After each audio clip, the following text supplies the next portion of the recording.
Chapter 810. Yi Chen's reincarnation immortal city was built with a god-level village creation token. It naturally had the ability to raise the aptitude of the territory's residents by 3 grades. If the royal army soldiers all became Yi Chen's subordinates, then the aptitude of these royal army soldiers would directly become at least SSS level. It was also because of this that Yi Chen had the thought that it was a complete waste for the royal army to follow Lu Hong when he noticed the aptitude of the royal army soldiers. Unfortunately, now was not the time. When the chaos of Dongda started, he would try to take the royal army away. Thinking of this, Yi Chen couldn't help but raise his eyebrows. Then, he smiled and nodded at the royal army team. At this moment, a young eunuch beside the luxurious carriage with 5 horses suddenly knelt on the ground with his hands on the ground. When Yi Chen saw this, he was instantly stunned. This was, letting me step on his back and get on the carriage? Just as Yi Chen thought of this, the young eunuch who had followed Yi Chen to the main street came to Yi Chen's side with a smile. Then, he bowed to Yi Chen with incomparable flattery. "Lord Yu of Beech, you can get on the carriage." When Yi Chen heard this, he glanced at the young eunuch beside the carriage who was being used as a human ladder. Then, he smiled and nodded. In the next second, Yi Chen walked straight to the carriage. When he came to the side of the human ladder, Yi Chen stepped on it and got on the luxurious carriage. Yi Chen was a noble, and he was also the only king with a different surname in the Great Han Empire. Although it seemed very corrupt and somewhat inhumane to step on human flesh, Yi Chen didn't care at all. After all, it was the eunuch who was being used as a human ladder. Moreover, the human ladder was originally unique to this era. There was no such thing as suitable or not. Yi Chen was fine, but in the distance, the players who were attracted by the eunuch leading a large group of people to the inn were in an uproar. Damn, so this is the privilege of nobles. They're actually using people as ladders. Motherf ***, I've only seen it in movies and TV dramas. I didn't expect to see it with my own eyes today. Hee hee, you of Beech is you of Beech. Look at this posture, look at this aura. Who learned it? It's a little inhumane. After all, the natives of this world can be brought to our world. They should be real people, not data. Cut it out, human Tao? You're still talking about humanity at a time like this? Are you out of your mind? Or did he eat too many brain-damaging pills and become brain-damaged? Scram. Am I wrong? There's nothing much to say about killing people. After all, this world is already abnormal. But using people as ladders is an insult to their character and trampling on their dignity. Idiot, you're just like those idiots from Citigroup before the meteor fell. Every day you're shouting about human rights and being anti-human, but behind our backs you're engaging in prostitution. Why bother about this idiot? He's just an idiot with a hole in his head. Just as the players were discussing, the leader of the royal army, who was escorting Yi Chen, looked gloomy. Then, he looked at the noisy players and shouted, "You of Beech, you of Beech! How dare you speak ill of His Majesty you King!" As soon as the leader of the royal army finished his words, the royal army raised their spears in unison and charged towards the players who were discussing the trample. When the players saw this, they stopped and stared with their eyes wide open. At this moment, the same thought appeared in the minds of all the players who were discussing the matter. Gosh, what's the situation? Nobody said anything bad about Yi Chen. How did it agitate the royal army? The players were puzzled and even at a loss because they didn't know the crux of the matter. To be precise, they were discussing the aristocrat. More importantly, the royal army, who escorted Yi Chen to the prince's consort's residence, were all indebted to Yi Chen. If it was a normal day, or if the royal army wasn't the ones escorting Yi Chen to the prince's consort's residence, the players would be scolded or imprisoned for a period of time. But the situation was different now. The royal army, who escorted Yi Chen to the prince's consort's residence, were indebted to Yi Chen for saving their lives. It could be said that this group of royal guards had been worrying about how to repay Yi Chen. Now, this group of players had given the royal guards a chance to repay Yi Chen. Although the royal guards were not repaying Lin Mingya by doing this, the leader of the royal guards would not care about this. To the leader of the royal army, as long as he could perform in front of Yi Chen and convey to Yi Chen that he wanted to repay his debt and work for Yi Chen, that would be enough. Yi Chen, who had just sat in the carriage, looked at the royal army, who was charging at the players, and raised his eyebrows. From the looks of it, subduing the royal army was easier than he had imagined. Yi Chen couldn't be blamed for thinking this way. After all, the royal army was Lu Hong's personal army. Their duty was to protect the capital and Emperor Lu Hong. Moreover, they were 100% loyal to Lu Hong. And now, the royal army was trying to get closer to Yi Chen. This was undoubtedly telling Yi Chen that the great Han Empire's royal army was no longer united. In other words, the royal army's loyalty to Lu Hong had greatly decreased. Not bad, not bad. When the time comes, I'll take down the entire royal army. Thinking of this, Yi Chen couldn't help but smirk. Then, he pulled down the carriage curtains. Yi Chen didn't care whether the players who were discussing nobles or discussing Yi Chen were innocent or not. Even if Yi Chen could stop the royal army, Yi Chen wouldn't do so. This was because Yi Chen didn't care. This was also because Yi Chen was a noble. Moreover, he was the Prince Yu of Han, who was second only to one person and above everyone else. If Yi Chen stopped the royal army from killing for these players, then Yi Chen, a top noble of the great Han Empire, would not only be looked down upon by other nobles, but he would also be talked about by the commoners. There was no other way. Hierarchy was the fixed order of this era. If commoners talked about nobles, they would be punished. This was an iron rule that no one could change. It was also because of this reason that Yi Chen couldn't be bothered with the lives of these players. Just as Yi Chen pulled down the curtains of the carriage, the sound of spears piercing through bodies, as well as the screams and curses of the players, could be heard. The young eunuch who followed Yi Chen to the main street didn't even look at the players being stabbed to death. He directly shouted, "Raise the palanquin!"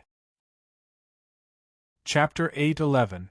As soon as the eunuch finished speaking, two young men at the front of the procession to welcome Yi Chen back to the prince consort's residence held a gong in their left hand and a mallet in their right hand. They were dressed like retainers. Duong, duong. After two sounds, the two young men straightened their necks in unison, and then shouted in a loud voice, "Lord Yu of Beech has returned to the prince consort's residence. Everyone else, please leave." As soon as the two of them finished speaking, they strode forward.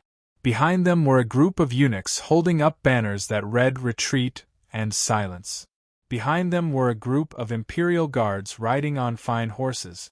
They held up banners that read "Yu of Beech, General of Agile Cavalry, Governor of Yuzhou, Prince Consort, and Yi." Regardless of whether it was the former or the latter, they all lined up in pairs and headed toward the inner city of Luoyang in unison. Only when all of the eunuchs and palace guards had moved forward did the coachman pull on the reins. Then, he drove the luxurious carriage with Yi Chen in it and headed towards the inner city of Luoyang. The eunuch who came to inform Yi Chen that he could return to the prince consort's residence trotted beside the carriage and followed the procession toward the inner city of Luoyang.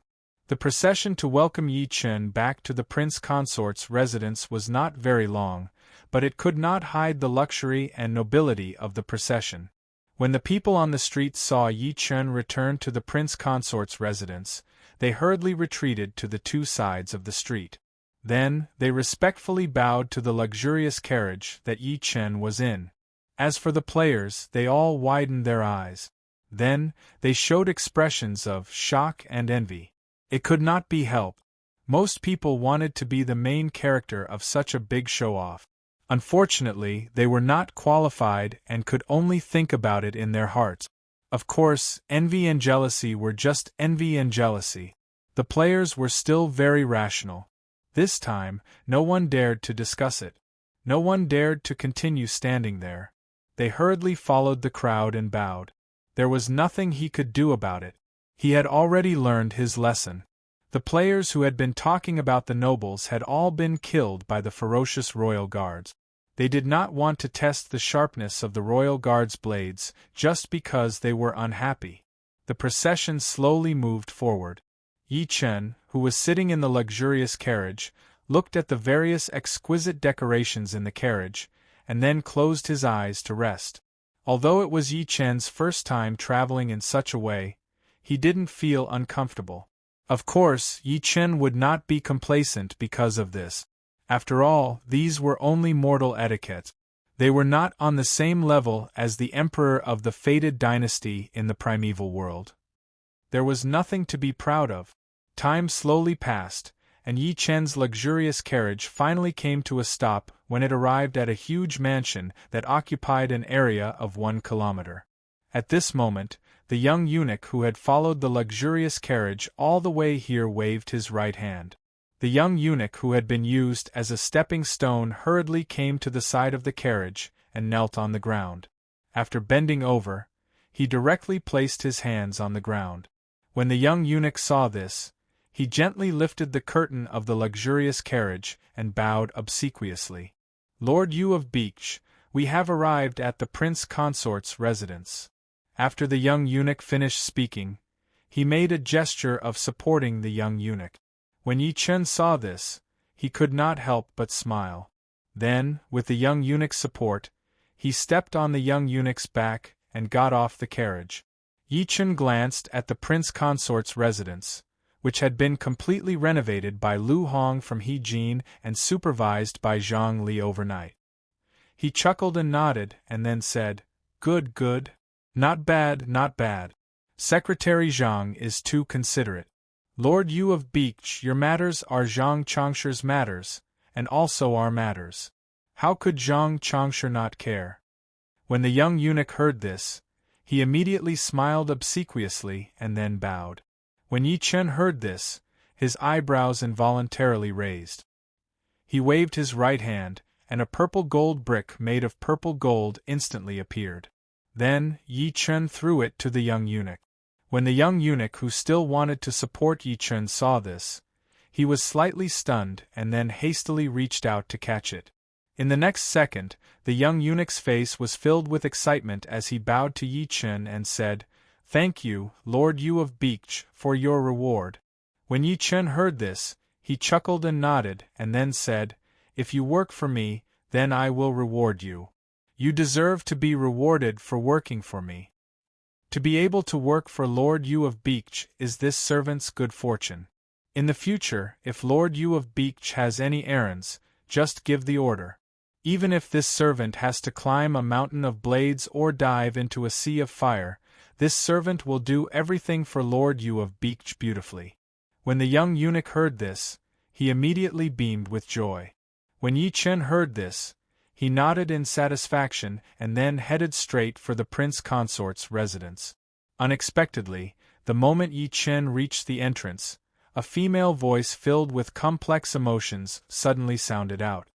"Yu of Beech seems to be in a good mood." When Yi Chen heard this, he immediately frowned. The young eunuch following behind Yi Chen immediately changed his expression. At this moment, a beautiful woman in a palace gown, followed by 2 pretty palace maids, walked over from the mansion next door. When Yi Chen turned around to look at the beautiful woman in the palace dress, the young eunuch following behind Yi Chen suddenly bowed and said in a low voice, "Lord Yu of Beech, it's Empress He. She probably wants to persuade Yu of Beech not to go to the second prince." When Yi Chen heard this, he couldn't help but raise his eyebrows. Then he directly looked at Empress He who was walking towards him. Then he cupped his hands and greeted Empress He. "Yi Chen greets Empress Your Highness." As soon as Yi Chen finished speaking, Empress He came to Yi Chen with the 2 palace maids. After looking at Yi Chen for a while, Empress He suddenly smiled and nodded, saying, "Prince Consort Yi, why are you so happy? Can you tell me about it? I'm going to marry the 2 princesses tomorrow. Of course I'm happy from the bottom of my heart." When Yi Chen heard this, he smiled and said. When Empress he heard this, she glanced at Yi Chen and asked, "The prince consort's residence has just been built. I heard that Zhang Chongshi spent a lot of money to build it. I wonder if I'm lucky enough to have a look at it?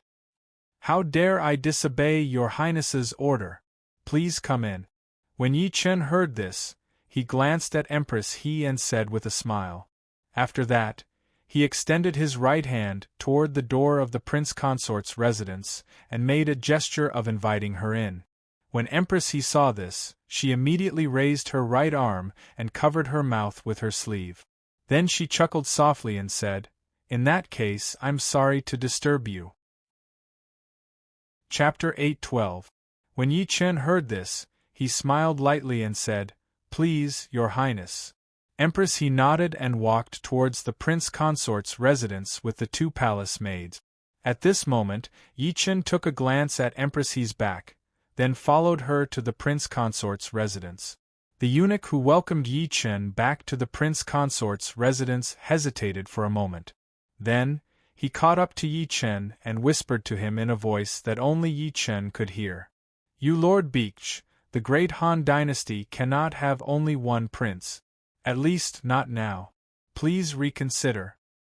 Send my regards to Zhang Chongshi.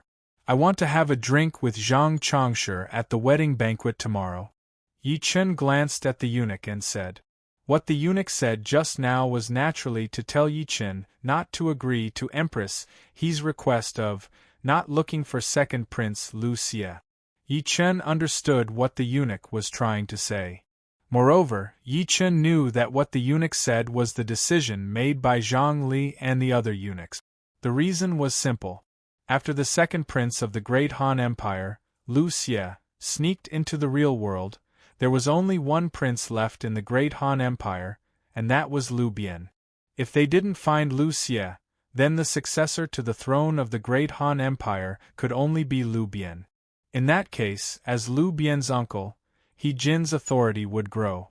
Moreover, all the officials would lean towards He Jin. Under such circumstances, it wouldn't be easy for Zhang Li and the other eunuchs to deal with He Jin. Of course, the most important thing was that as time passed, Zhang Li and the other eunuchs would be in more danger. As for the reason, it was simple. He Jin hated eunuchs and wished that all of them were dead. If He Jin was given the chance, he would definitely make a move against Zhang Li and the other eunuch. Moreover, he would kill them. Zhang Li and the other eunuchs did not want to see such a situation happen. It was also for this reason that Zhang Li and the other eunuchs hoped that Yi Chen could help them find the missing second prince Lu Xie. This way, the situation of Lu Bian being the only prince of the Great Han dynasty could be broken. As for Zhang Li and the other eunuchs, they had placed the important task of searching for second Prince Lu Xie on Yi Chen. Yi Chen could also see the reason behind it. To be more precise, it was Zhang Li and the other senior eunuchs who had no idea what to do about the mysterious disappearance of the second prince of the Great Han Empire, Lu Xie, and had no choice but to ask Yi Chen for help. After all, the second prince, Lu Xie, had used the two-world stone to escape to the real world with the help of the Nangong clan. Under such circumstances, no matter how strong Zhang Li and the other eunuchs were or how many subordinates they had, even if they searched the entire Great Han Empire, they would not be able to find the second Prince Lu Xie who had gone to the real world. Thus, they could only ask for Yi Chen's help. After all, Yi Chen was synonymous with omnipotent in the Great Han Empire. Moreover, everyone knew that he was an ally of the eunuchs. Now that Zhang Li and the other eunuchs had encountered danger, and it was a danger that they could not solve, it would be strange if they did not ask for help from Yi Chen. It was also for this reason that when the eunuch who had brought Yi Chen back to the prince consort's residence saw that emperor he had come to find Yi Chen, his expression changed greatly. He did not even care about etiquette and directly ran to Yi Chen's side and said to Yi Chen, "The Great Han cannot only have one prince." When Yi Chen's words fell, the eunuch was momentarily stunned. Then, with incomparable ecstasy, he bowed to Yi Chen and said, "Sir, you of Beech, this servant will go back and pass on you of Beek's words to Zhang Chongshi." When the eunuch heard Yi Chen's words, he was at first a bit confused, but he immediately reacted. This was Yi Chen's definite answer. To be more precise, Yi Chen would not agree to Empress He's request of not going to find the second prince Lu Xie. In reality, this was also the case. No matter what Empress He used to make a deal with Yi Chen would not agree to Empress He's request of not going to find the great Han Empire's second prince Lu Xie. It had to be known that Yi Chen had already taken Lu Xie as a slave. This time, when he returned to the game world, he was prepared to release Lu Xie and have him return to the palace to work. To be more precise, he wanted Lu Xie, who knew the trajectory of history and wanted to change his own fate, to summon back all the subordinates he sent to assassinate key historical figures such as Chao Ningfu, Dong De, and Yuan Shao. Then, he would give up on the assassination. Yi Chen did not want to see Lu Xie's plan succeed. Then, there would be a major change in the original course of history of the Three Kingdoms novice region. For example, Dong Da's rebellion and the struggle for hegemony. If these two key plot lines could not appear normally because of Lu Xie's assassination plan, or even never appear, then wouldn't Yi Chen's plan of gathering the heaven and earth's fate of the Three Kingdoms novice region be ruined? This was not the result Yi Chen wanted to see. It was also because of this reason that Yi Chen would not agree to Empress He's unreasonable request. After hearing the young eunuch's ecstatic words, Yi Chen chuckled and nodded. Then, he went straight to the prince consort's residence. The moment Yi Chen entered the prince consort's residence, the palace maids and eunuchs who had been waiting for a long time in the front courtyard bowed in unison. "Greetings to the Empress. Long live the Empress, long live the Empress." As soon as the palace maids and eunuchs finished speaking, they stood up and saw Yi Chen. Then, their eyes lit up. In the next second, the palace maids and eunuchs all bowed to Yi Chen in unison and loudly said, "Greetings to you of Beek, Lord Beek." The palace maids and eunuchs had all heard of Yi Chen's legend. Now that they saw Yi Chen in person, the palace maids were happy from the bottom of their hearts. This was because from today onwards they were Yi Chen's people. As for the eunuchs, they were happy because Yi Chen was an ally of the eunuchs. There was also the rumor that Yi Chen was very generous with his rewards. Empress He, who was originally quite happy, frowned when she heard that the palace maids and eunuchs of the prince consort's residence had completely different emotions. However, she quickly returned to normal and continued walking. Yi Chen, who didn't release his divine sense, but had extremely sharp senses, instantly sensed the change in Empress He's emotions. This woman's ability to hide her emotions was still not practiced to perfection. Thinking of this, Yi Chen couldn't help but raise his eyebrows. Then, with a wave of his right hand, 2 chests of gold coins instantly appeared on the ground. After glancing at the 2 chests of gold coins on the ground, Yi Chen immediately looked at the palace maids and eunuchs who were stunned by the sight of the 2 chests of gold coins and said, "Tomorrow is this prince's wedding. All of you must do your best. Do not neglect any guest. Yes, you of Beek, Lord Beek." When the palace maids and eunuchs heard this, they immediately came back to their senses and hurriedly bowed. When Yi Chen heard this, he nodded and said, "Very good. This is this prince's reward for all of you. However, all of you must remember that if there is a mistake tomorrow, this prince's military rod will not be merciful. Yes, you of Beek, Lord Beek, your servants swear that there will not be any mistakes." When the palace maids and eunuchs heard this, their faces all turned pale. They hurriedly bowed and said loudly. Chapter 8:13. The palace maids and eunuchs of the prince consort residence naturally knew that as servants, they would be punished if they made a mistake. However, they had never imagined that Yi Chen, the master of the prince consort residence, would use the military rod as a punishment. How could the palace maids and eunuchs not know what a military rod was? 20 to 30 hits from this thing could cripple a person or even kill him directly. It was precisely because of this that the palace maids and eunuchs were so scared when they heard Yi Chen's punishment method. When Yi Chen heard the palace maids and eunuchs' fearful words, he nodded in satisfaction and said, "Very well. You must remember the promise you just made to this prince. Otherwise, don't blame this prince for being merciless." "Yes, Lord Yu of Beech." When the palace maids and eunuchs heard this, they trembled once more and hastily bowed in respect. When Yi Chen heard this, he chuckled and nodded, then said, "Rewards are rewarded.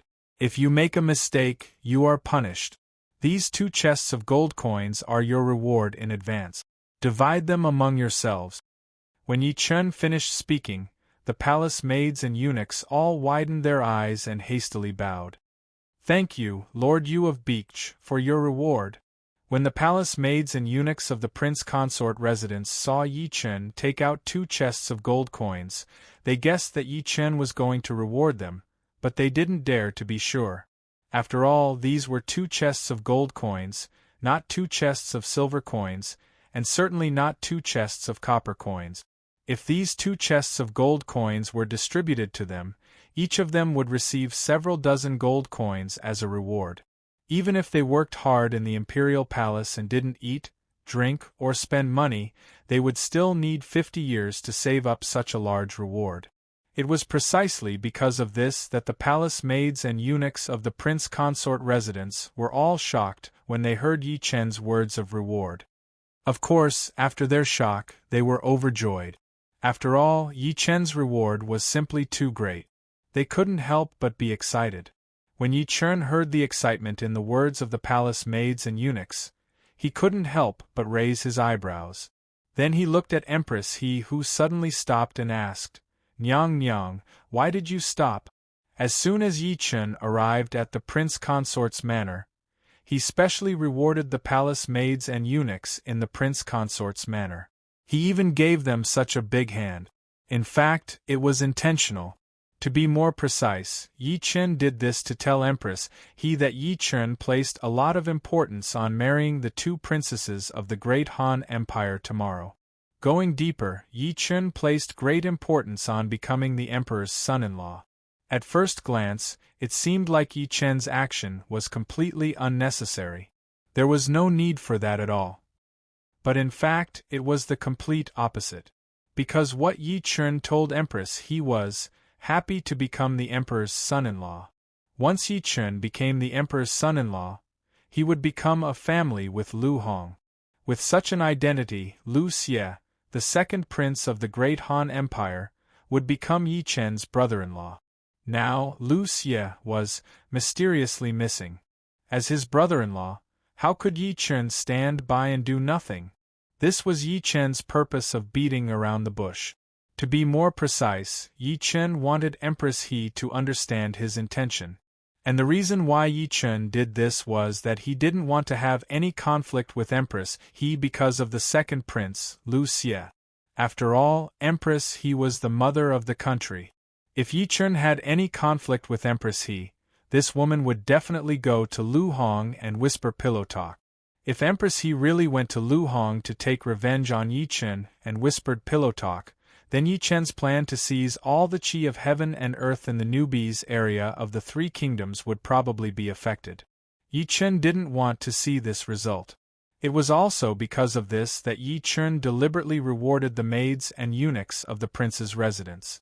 Then, through this, he hinted Empress He not to take the initiative to ask, not to look for the second prince, Lu Xie. That would be very boring. As for whether Empress He would do as Yi Chen said, Yi Chen didn't know. But Yi Chen was sure that Empress He would definitely understand his intention. Otherwise, why would Empress He suddenly stop after Yi Chen reprimanded the maids and eunuchs of the prince's residence? After hearing Yi Chen's question, Empress He was silent for a moment. Then, she sighed and said, "I admire the depth of your affection. Thank you for your praise, Your Highness." Yi Chen heard this and couldn't help but smile. After hearing Yi Chen's words, Empress He couldn't help but frown, but she immediately calmed down. In the next second, Empress He suddenly turned around and looked at Yi Chen. When the prince's residence was first built, I came here to supervise many times. Your Highness, you mean that this residence was built by His Majesty? Yi Chen was stunned when he heard this. Then, he asked, very surprised. Yi Chen knew that the prince's residence was taken from He Jin by Lu Hong. But Yi Chen couldn't mention this, because as long as Yi Chen mentioned this matter, Empress he would definitely climb up the pole and mention General He Jin. After that, Empress he would definitely persuade He Jin to resolve the conflict between Yi Chen and He Jin. If it was before Yi Chen's rise, Empress he would definitely not do this because it was unnecessary. But it was different now. Yi Chen had risen. Not only did he save the great Han Empire, but he also became the king of Yuzhou. Of course, the most important thing was that Yi Chen had an invincible army of more than 2 million soldiers.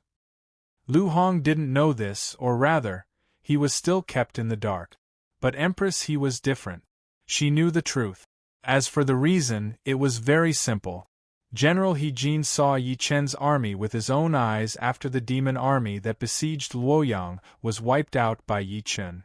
And as the sister of General He Jin, Empress he would definitely get the exact information from He Jin. In this way, no matter how good Empress he was at tricking Lu Hong, no matter how much she tried to please Lu Hong, she wouldn't deliberately make an enemy out of Yi Chen. Because she knew very well what Yi Chen's army of more than 2 million soldiers meant. To be more precise, if she provoked Yi Chen would very likely change the dynasty of the great Han Empire. Empress he didn't want to see such an outcome. Because once such an outcome happened, everything she enjoyed now would disappear. It was also because of this that she hid the fact that Yi Chen had more than 2 million soldiers in her heart and didn't tell Lu Hong. Of course, the reason why Empress he didn't tell Lu Hong about it was because it was useless to tell her.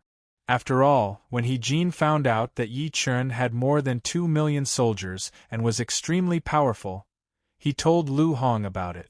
Unfortunately, because of Zhang Li's participation, not only did He Jin fail to expose the secret, but he also angered Lu Hong.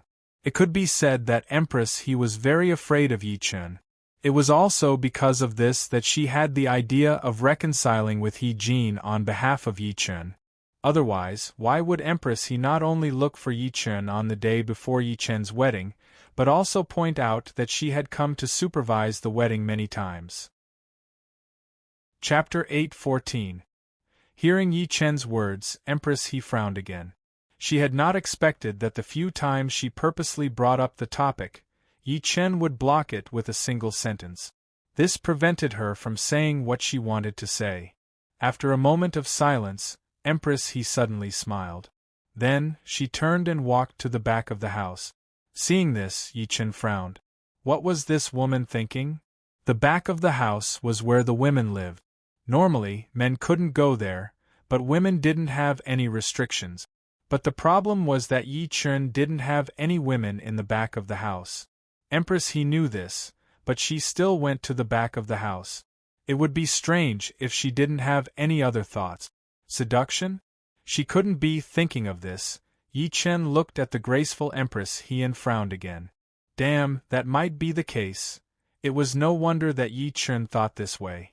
After all, Empress he was a very ambitious woman. This could be seen from how she used all kinds of methods to frame the former Empress and replace her to become the new Empress of the great Han Empire. That was why Empress he was so ambitious. She knew that Lu Hong didn't have long to live and didn't make preparations for the future even though he looked strong. At this moment, Yi Chen was the key for Empress he to make preparations for the future. After all, Empress he already knew how powerful Yi Chen, or Yi Chen's army, was from Heian. In Empress he's opinion, as long as she could win over Yi Chen, no matter if it was her or her son, Lu Bian, their positions in the future would be as stable as Mount Tai. No one could shake them. In order to achieve this goal, Empress he would do anything. It was precisely because of this that Yi Chen thought that Empress he was trying to seduce him when she went to the back of the house instead of going to the hall in the front of the house. F***ck, even though this woman was young and pretty, he wasn't some brat. Where did she get the confidence to seduce him? Thinking of this, Yi Chen curled his lips in disdain.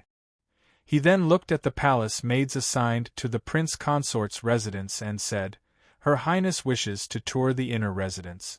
2 of you will accompany Her Highness for a tour. If it were any other player, facing Empress He's seduction, there was an 80% to 90% chance that they would cooperate. However, Yi Chen was different. To be more precise, Yi Chen was not the kind of man who would immediately turn hostile and heartless after pulling out that thing. To be more precise, if Yi Chen slept with Empress He would definitely keep Empress He in his hands. He would not let her feel wronged at all. It was not that Empress He was not attractive. After all, Empress He was not bad-looking, and she was only 25 or 26 years old. Even though Empress He had given birth to a child, she took good care of herself. She had a good figure, a good face, and a very fair skin. However, the problem was that Yi Chen's women were much better than Empress He. For example, they were younger, prettier, and had better figures. They all belonged to Yi Chen. Therefore, Yi Chen would never do anything that would bring trouble to himself for the sake of Empress He. It was not necessary, and the loss would outweigh the gain. Besides, there were countless super beauties waiting for Yi Chen to conquer. Empress He was nothing. As soon as Yi Chen finished speaking, 2 clever palace maids among the palace maids assigned to the prince consort's residence hurriedly stepped out and bowed to Yi Chen. Yes, you Lord Beach. After saying that, the 2 palace maids walked towards Empress He. Empress He, who was going to the back room, suddenly froze. Then her face turned green and then white. It was wonderful. When Yi Chen saw this, how could he not understand that his judgment had been correct? Thinking of this, Yi Chen curled his lips disdainfully. At this moment, the 2 palace maids of the prince consort's residence came to Empress He and bowed to her. Your Highness. Empress He tried to calm down her heart, which was about to explode. Then she looked at Yi Chen and said, Prince consort, why don't you show me around? Is it because I'm not worthy? Your Highness, there is a difference in your words. This prince is also thinking for your Highness. After all, there are currently no women in this prince's residence. If this prince were to bring your Highness to the back residence, it would unavoidably lead to gossip. Although this prince's actions are righteous, I do not wish for your Highness' reputation to be tarnished because of this. Empress He's face darkened when she heard this, but she calmed down immediately. In the next second, Empress He looked at Yi Chen and said with a smile, Who dares to gossip? You should know that I'm the mother, and the prince consort is the son-in-law. What's wrong with the words of the mother and son-in-law? What the hell? How can this woman say such shameless words so easily after Yi Chen married Lu Hong's adopted daughter, De Qiao and Xiao Qiao? He would indeed establish a mother and son-in-law relationship with Empress He. This was true. But the problem was that this so-called mother-son-in-law relationship was F***king illusory. To be more precise, Yi Chen was Yi Chen, and Empress He was Empress He. In essence, there was no relationship between them. Moreover, Yi Chen hadn't married De Qiao and Xiao Qiao yet. Empress He just had to say this. Wasn't it obvious that she didn't want to be shameless? Thinking of this, Yi Chen couldn't help but frown. Then he looked at Empress He and said, In that case, I'll show you around the prince consort's mansion personally. Facing Empress He who didn't want to be shameless, Yi Chen couldn't refuse. After all, what Empress He said wasn't inappropriate at all. Of course, this was only if other people heard it. They wouldn't think it was inappropriate. Very good. Thank you, Prince Consort. Empress He smiled and said when she heard this. Then she looked at the 2 maids behind her and said, Stay here. By the way, teach the maids and eunuchs in the prince consort's mansion how to serve the prince consort and the 2 princesses. Yes, Your Highness. Hearing this, the 2 maids behind Empress He bowed hurriedly. Then they walked toward the maids and eunuchs in the prince consort's mansion. Seeing this, Yi Chen frowned slightly. Then he looked at Empress He and said, Your Highness, please. When Empress He heard this, she smiled and walked towards the back of the house. Yi Chen took a look at Empress He's back, then followed her directly. On the way, Empress He didn't say anything. Yi Chen didn't say anything either. Empress He only stopped when she arrived at a pavilion in the back of the prince consort's residence. She then sat down on a stone bench in the pavilion. When Yi Chen saw this, he directly walked over and sat opposite Empress He. Yi Chen's behavior was very rude, but Empress He didn't mind it at all. After seeing Empress He's attitude, Yi Chen was even more sure of his judgment. This woman was really powerful and ruthless. Chapter 8:15. Thinking of this, Yi Chen immediately looked at Empress He and said, "Your Highness, if you have something to say, just say it." Originally, Yi Chen wanted to block Empress He's words and let her leave. However, the development of the situation was beyond Yi Chen's expectation. To be precise, when Empress He realized that she couldn't make Yi Chen agree with her, she started to act shamelessly. Yi Chen couldn't deal with this. After all, Empress He was the Empress of the great Han Empire, the mother of the country. Yi Chen couldn't kill her, scold her, or beat her. He could only let her do whatever she wanted. Of course, even so, Yi Chen didn't want to waste time with Empress He anymore. After all, the longer Empress He stayed in the back of the prince consort's mansion, the more unfavorable it would be for Yi Chen. As for the reason, it was simple. Empress He was Lu Hong's wife. Although Lu Hong's health was deteriorating, he was still Empress He's husband in name. If Lu Hong knew that Empress He went to Yi Chen's place and stayed for 2 to 4 hours, or even longer, it would be strange if he didn't get angry. In this way, everything Yi Chen did before would be in vain. To be precise, the suspicion of Lu Hong that Yi Chen had just dispelled would be reignited. This was not the result that Yi Chen wanted to see. After hearing Yi Chen's straightforward words, Empress He glanced at Yi Chen and then sighed deeply. Alas, Empress He's sigh was full of melancholy, helplessness, and misery. Anyone who heard Empress He's sigh would think that Empress He had been greatly wronged in her heart. Moreover, it was a grievance that she couldn't speak out. Then, they would involuntarily have the impulse to ask about it. Yi Chen instantly noticed this and frowned. At this moment, Empress He suddenly raised her head to look at the sky and muttered to herself, "This consort was born in a butcher's family."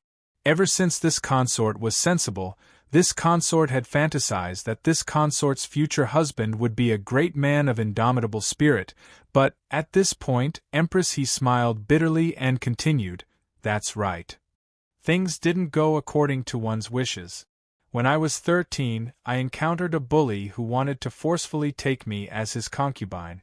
In order to protect me, my older brother accidentally killed the bully and was imprisoned."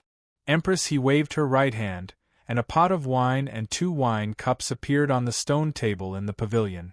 In the next second, Empress He bent down to pick up the wine jug and poured 2 cups of wine. She directly picked up 1 cup and placed it in front of Yi Chen. Then, she picked up the other cup and drank it in 1 gulp. In order to save my older brother, this consort begged countless people and suffered countless hardship. The most abominable thing was that someone wanted to take me as his concubine, but didn't want to save my older brother. Empress He said with a depressed expression and put down the wine cup. When Yi Chen heard this, he frowned. It wasn't that Yi Chen sympathized with Empress He's experience, but Yi Chen didn't want to continue listening. Unfortunately, this wasn't the right time to interrupt Empress He. Otherwise, Yi Chen wouldn't just frown. Empress He glanced at Yi Chen and laughed self-mockingly. "Yi Chen, you don't want to listen anymore? Do you think this consort is making up a story to win your sympathy?" When Yi Chen heard Empress He's words, if this was spread out, the whole world would be shocked. He couldn't help but be stunned. F***ck. She directly called my name and even called herself consort. What the F***ck is she doing? Thinking of this, Yi Chen frowned again and said in a deep voice, "Consort, I'll say the same thing again. If you have something to say, please say it clearly." When Empress He heard this, she smiled bitterly and said, "Perhaps today is the last time this consort will open her heart to speak. Why don't you want to listen to me?" When Yi Chen heard this, he glanced at Empress He and said in a deep voice, "Consort, please have some self-respect." When Empress He heard this, she suddenly became silent. After a long while, Empress He said, "I'm still a virgin. I'm still a virgin. Your Majesty, do you believe me?" "I don't believe you." When Yi Chen thought of this, Empress He, who was originally full of the aura of a young woman, suddenly changed. Then, he saw that Empress He's body directly emitted an aura that was unique to a young woman. Yi Chen, who had sensed this, was immediately startled. F***ck. What a joke. Thinking of this, Yi Chen instantly released his divine sense and shrouded Empress He in it. In the next second, Yi Chen's eyes suddenly opened wide. F***ck. Who can tell me why Empress He, who has given birth to a child, is still a virgin? Could it be that Lu Hong's thing is only 1 centimeter? Wait, when Yi Chen thought of this, Empress He suddenly smiled sadly. Then, she raised the wine pot and drank it. Gulp, gulp. After a few gulps, the whole pot of wine was directly emptied by Empress He. When Yi Chen saw this, he frowned and looked at Empress He, who was still a virgin, and asked, "Who the hell are you?" Empress He had given birth to a child. However, although the Empress He in front of him looked exactly the same as Empress He, she was still a virgin. How could Yi Chen not be confused? As for Lu Hong's 1 centimeter, it was just Yi Chen's malicious guess. In fact, it was impossible for Lu Hong to have such a situation. Otherwise, how could Lu Bian come out? "I am He Lian. My older sister, He Bai, died from dystocia when she gave birth to Bian. Before she died, she asked me to take good care of Bian. When Empress He heard this, she smiled sadly and then said. When Yi Chen heard this, he narrowed his eyes. At this moment, He Lian said, "When my brother was in trouble, I met a nameless old Taoist by chance. He taught me a special skill that can make people fall into an illusion without them knowing it. Otherwise, how could I have kept my virginity until now?" F***ck. This is a bit melodramatic. Thinking of this, Yi Chen immediately looked at Empress He, or He Lian, who replaced Empress He as Lu Bian's birth mother but was actually Lu Bian's aunt. He asked, "Are you telling me all this so that I can support Lu Bian and resolve the grudge between me and He Jin?" When He Lian heard this, she smiled sadly and said, "Yes and no. If Yu of Beach agrees, it would be for the best. If Yu of Beach doesn't agree, I hope that Yu of Beach can help save me." When Yi Chen heard this, he couldn't help but frown. At this moment, He Lian sighed and said, "Although the special technique that this concubine practices is capable of creating illusions and causing others to fall into it without knowing, it also has an enormous flaw. Originally, this concubine did not know about it. However, recently, this concubine discovered its flaw." When Yi Chen heard this, he immediately looked at He Lian and said, "If you want to say it, then say it. If you don't want to say it, then leave. I don't have time to waste with you." When He Lian heard Yi Chen's impatient words, she gritted her teeth and said, "If I don't sleep with someone within a year, then I will lose my mind from the backlash of the special skill and become a promiscuous madwoman." Chapter 8:16. Yi Chen raised his eyebrows when he heard this. He looked at He Lian and asked, "You mean, you want me to be your first man?" "Yes." He Lian's face turned red when she heard this. She lowered her head and answered softly. Yi Chen raised his eyebrows when he heard He Lian's affirmative answer. He looked at He Lian and asked, "Aren't you afraid that I will be ruthless? Not only will I not reconcile with He Jin, but I will also punish Lu Bian?" He Lian was stunned when she heard this. Her whole body stiffened. She didn't expect Yi Chen to talk about the matters between a man and a woman so simply and crudely. But in fact, Yi Chen really said it so simply and crudely. And for He Lian, who was still a virgin, the impact was too great. After all, He Lian was Empress He. Although she was the sister of the real empress, she lived like a princess. Who would dare to talk to her like this? After coming back to her senses, He Lian looked at Yi Chen with trembling eyes. She forced herself to calm down and said, "Even if the result is like this, I will accept my fate. All these years, I have done a lot for my brother. If it wasn't for you, Lord Beech, my brother would probably still want to steal the Han dynasty. If that time comes, I will be in a difficult position." Yi Chen looked at He Lian and said, "Your story is very strange. Your experience is very bizarre, but also very pitiful." He Lian's eyes lit up when she heard Yi Chen's words. At this moment, Yi Chen stood up and came to He Lian. He raised his right hand and lifted He Lian's chin with his index finger. He looked at He Lian seriously and said, "It's a pity that you're not qualified to be my woman." He Lian was the twin sister of the real Empress He. She was also a virgin. This was true, but so what? He Lian, who replaced the real Empress He and controlled the harem, was a jealous woman. She was also a vicious woman. Otherwise, how did she become the Empress and control the harem? And when Yi Chen said that he wouldn't reconcile with He Jin and would even punish Liu Bian, He Lian's response was to accept her fate. From this, it was not difficult to see He Lian's nature. One had to know that He Jin was He Lian's brother. A woman who could even give up her brother couldn't possibly have a good heart. It was also because of this that even if He Lian was a virgin, Yi Chen would not take her. Otherwise, Yi Chen's backyard would definitely be in chaos. Besides, He Lian was at most a second-rate historical beauty. Although Yi Chen liked beautiful women, he wouldn't lose control of his lower body because of a woman who was essentially a poisonous woman. Because of Yi Chen's actions, He Lian's face was red and her eyes were closed. When she heard this, her body suddenly stiffened and she opened her eyes.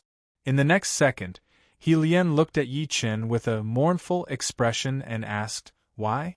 This concubine is clearly a virgin. Why do you of Beech hate this concubine so much?" When Yi Chen heard this, he glanced at He Lian and said, "Your body is clean, but it doesn't mean your heart is clean. It's that simple." When He Lian heard this, her expression changed and she hurriedly asked, "What did this concubine do to cause you of Beech to misunderstand?" When Yi Chen heard this, he couldn't help but frown and say in a low voice, "This prince doesn't want to disturb my family." When He Lian heard this, she immediately understood what Yi Chen meant. After she came back to her senses, He Lian said with a mournful expression, "This concubine is in the palace. No matter what this concubine does in the imperial palace, I have no other choice. Could it be that you of Beech can't even understand this?" When Yi Chen heard this, he immediately frowned and asked, "What does it have to do with me whether or not you have no other choice? This concubine."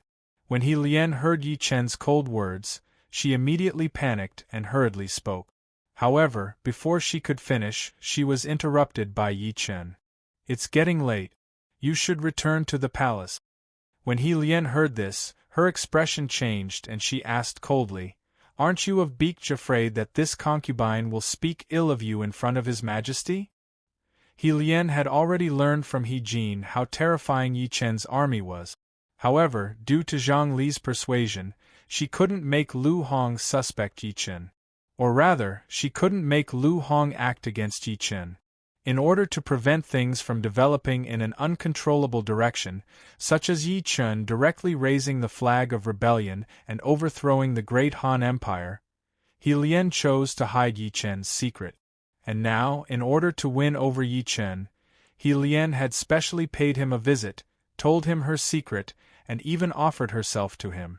Who would have thought that what she thought would succeed would actually go wrong? Not only did Yi Chen not accept her, but he also didn't like her at all. This result seriously stimulated He Lian's nerve. It was to the point that He Lian had the thought of fighting to the death with Yi Chen. It was because of this that He Lian subconsciously threatened Yi Chen in front of Yi Chen. When Yi Chen heard this, his eyes narrowed and he shouted coldly, "There are many people in this world. If things are impossible, why would this prince be so stubborn? Yi Chen wanted to take away all of the worldly providence from the Three Kingdoms beginners area. However, if there was really no other way, Yi Chen wouldn't be stubborn because of this. To be more precise, if He Lian really persuaded Lu Hong and made Lu Hong label Yi Chen as a traitor, Yi Chen also wouldn't care. This was because Yi Chen would directly change his previous plan and send out his army to sweep the world. When Yi Chen said this, a berserk murderous intent immediately soared up with a whoosh. At this moment, He Lian's face suddenly paled, and she involuntarily took a few steps back. She didn't stop until she hit a pillar in the pavilion.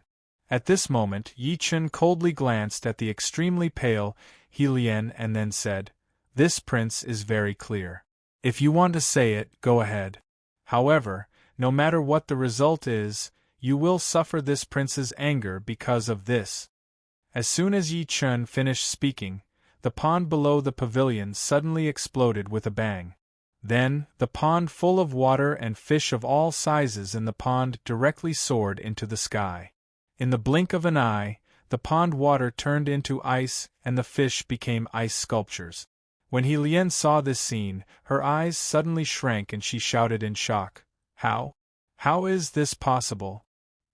He Lian knew that Yi Chen's bravery was unparalleled in the world, and that no one could stop him.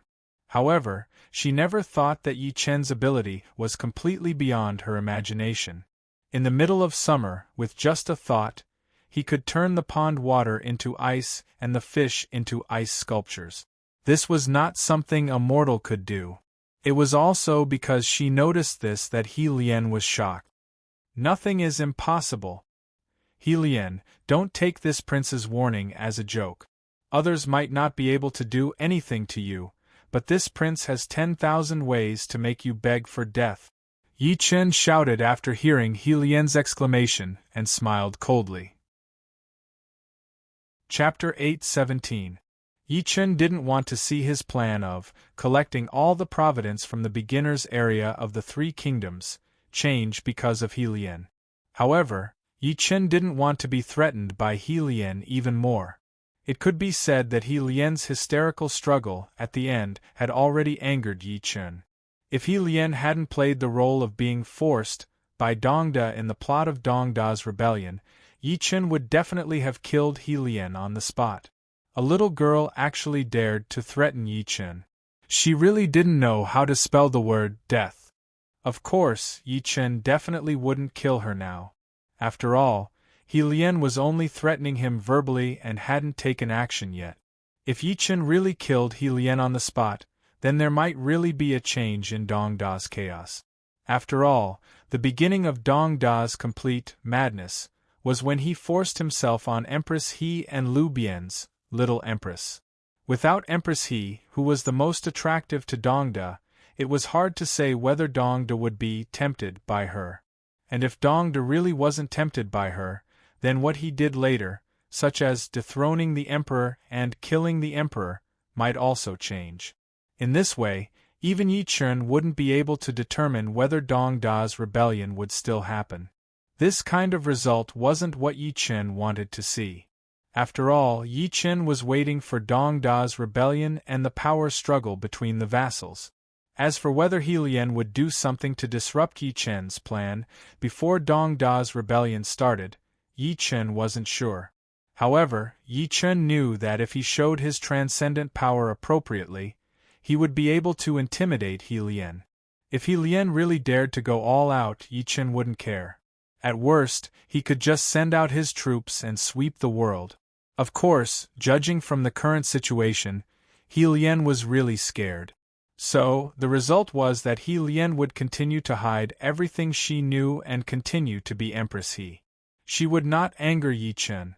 Yi Chen's words, which were filled with killing intent, made He Lian shudder. Then, she hurriedly bowed and said, "I'm sorry. I wouldn't dare. This concubine does not dare." At this moment, He Lian thought of a lot of things. However, no matter how she thought about it, she came to the same conclusion. That was, Yi Chen was definitely not someone from the mortal world. No matter what she did, as long as she angered Yi Chen, she would definitely end up in an unimaginably miserable state. When Yi Chen heard this, he curled his lips in disdain. You can leave now. Also, don't attack De Qiao and Xiao Qiao, and don't try to get close to De Qiao and Xiao Qiao. Otherwise, when Yi Chen said this, he looked at He Lian and narrowed his eyes. Then, she saw a cold glint flash in Yi Chen's eyes. When He Lian saw this, her pupils shrank and her body stiffened. In the next second, He Lian turned to Yi Chen with a pale face and bowed. Yes, you. You of Beech. When Yi Chen heard this, he waved his hand. When He Lian saw this, she hurriedly bowed to Yi Chen again and left the back residence, trembling. Yi Chen glanced at the departing He Lian and curled his lips in disdain. A pitiful person must have a detestable side. Besides, you're not pitiful at all. He Lian had a vicious heart.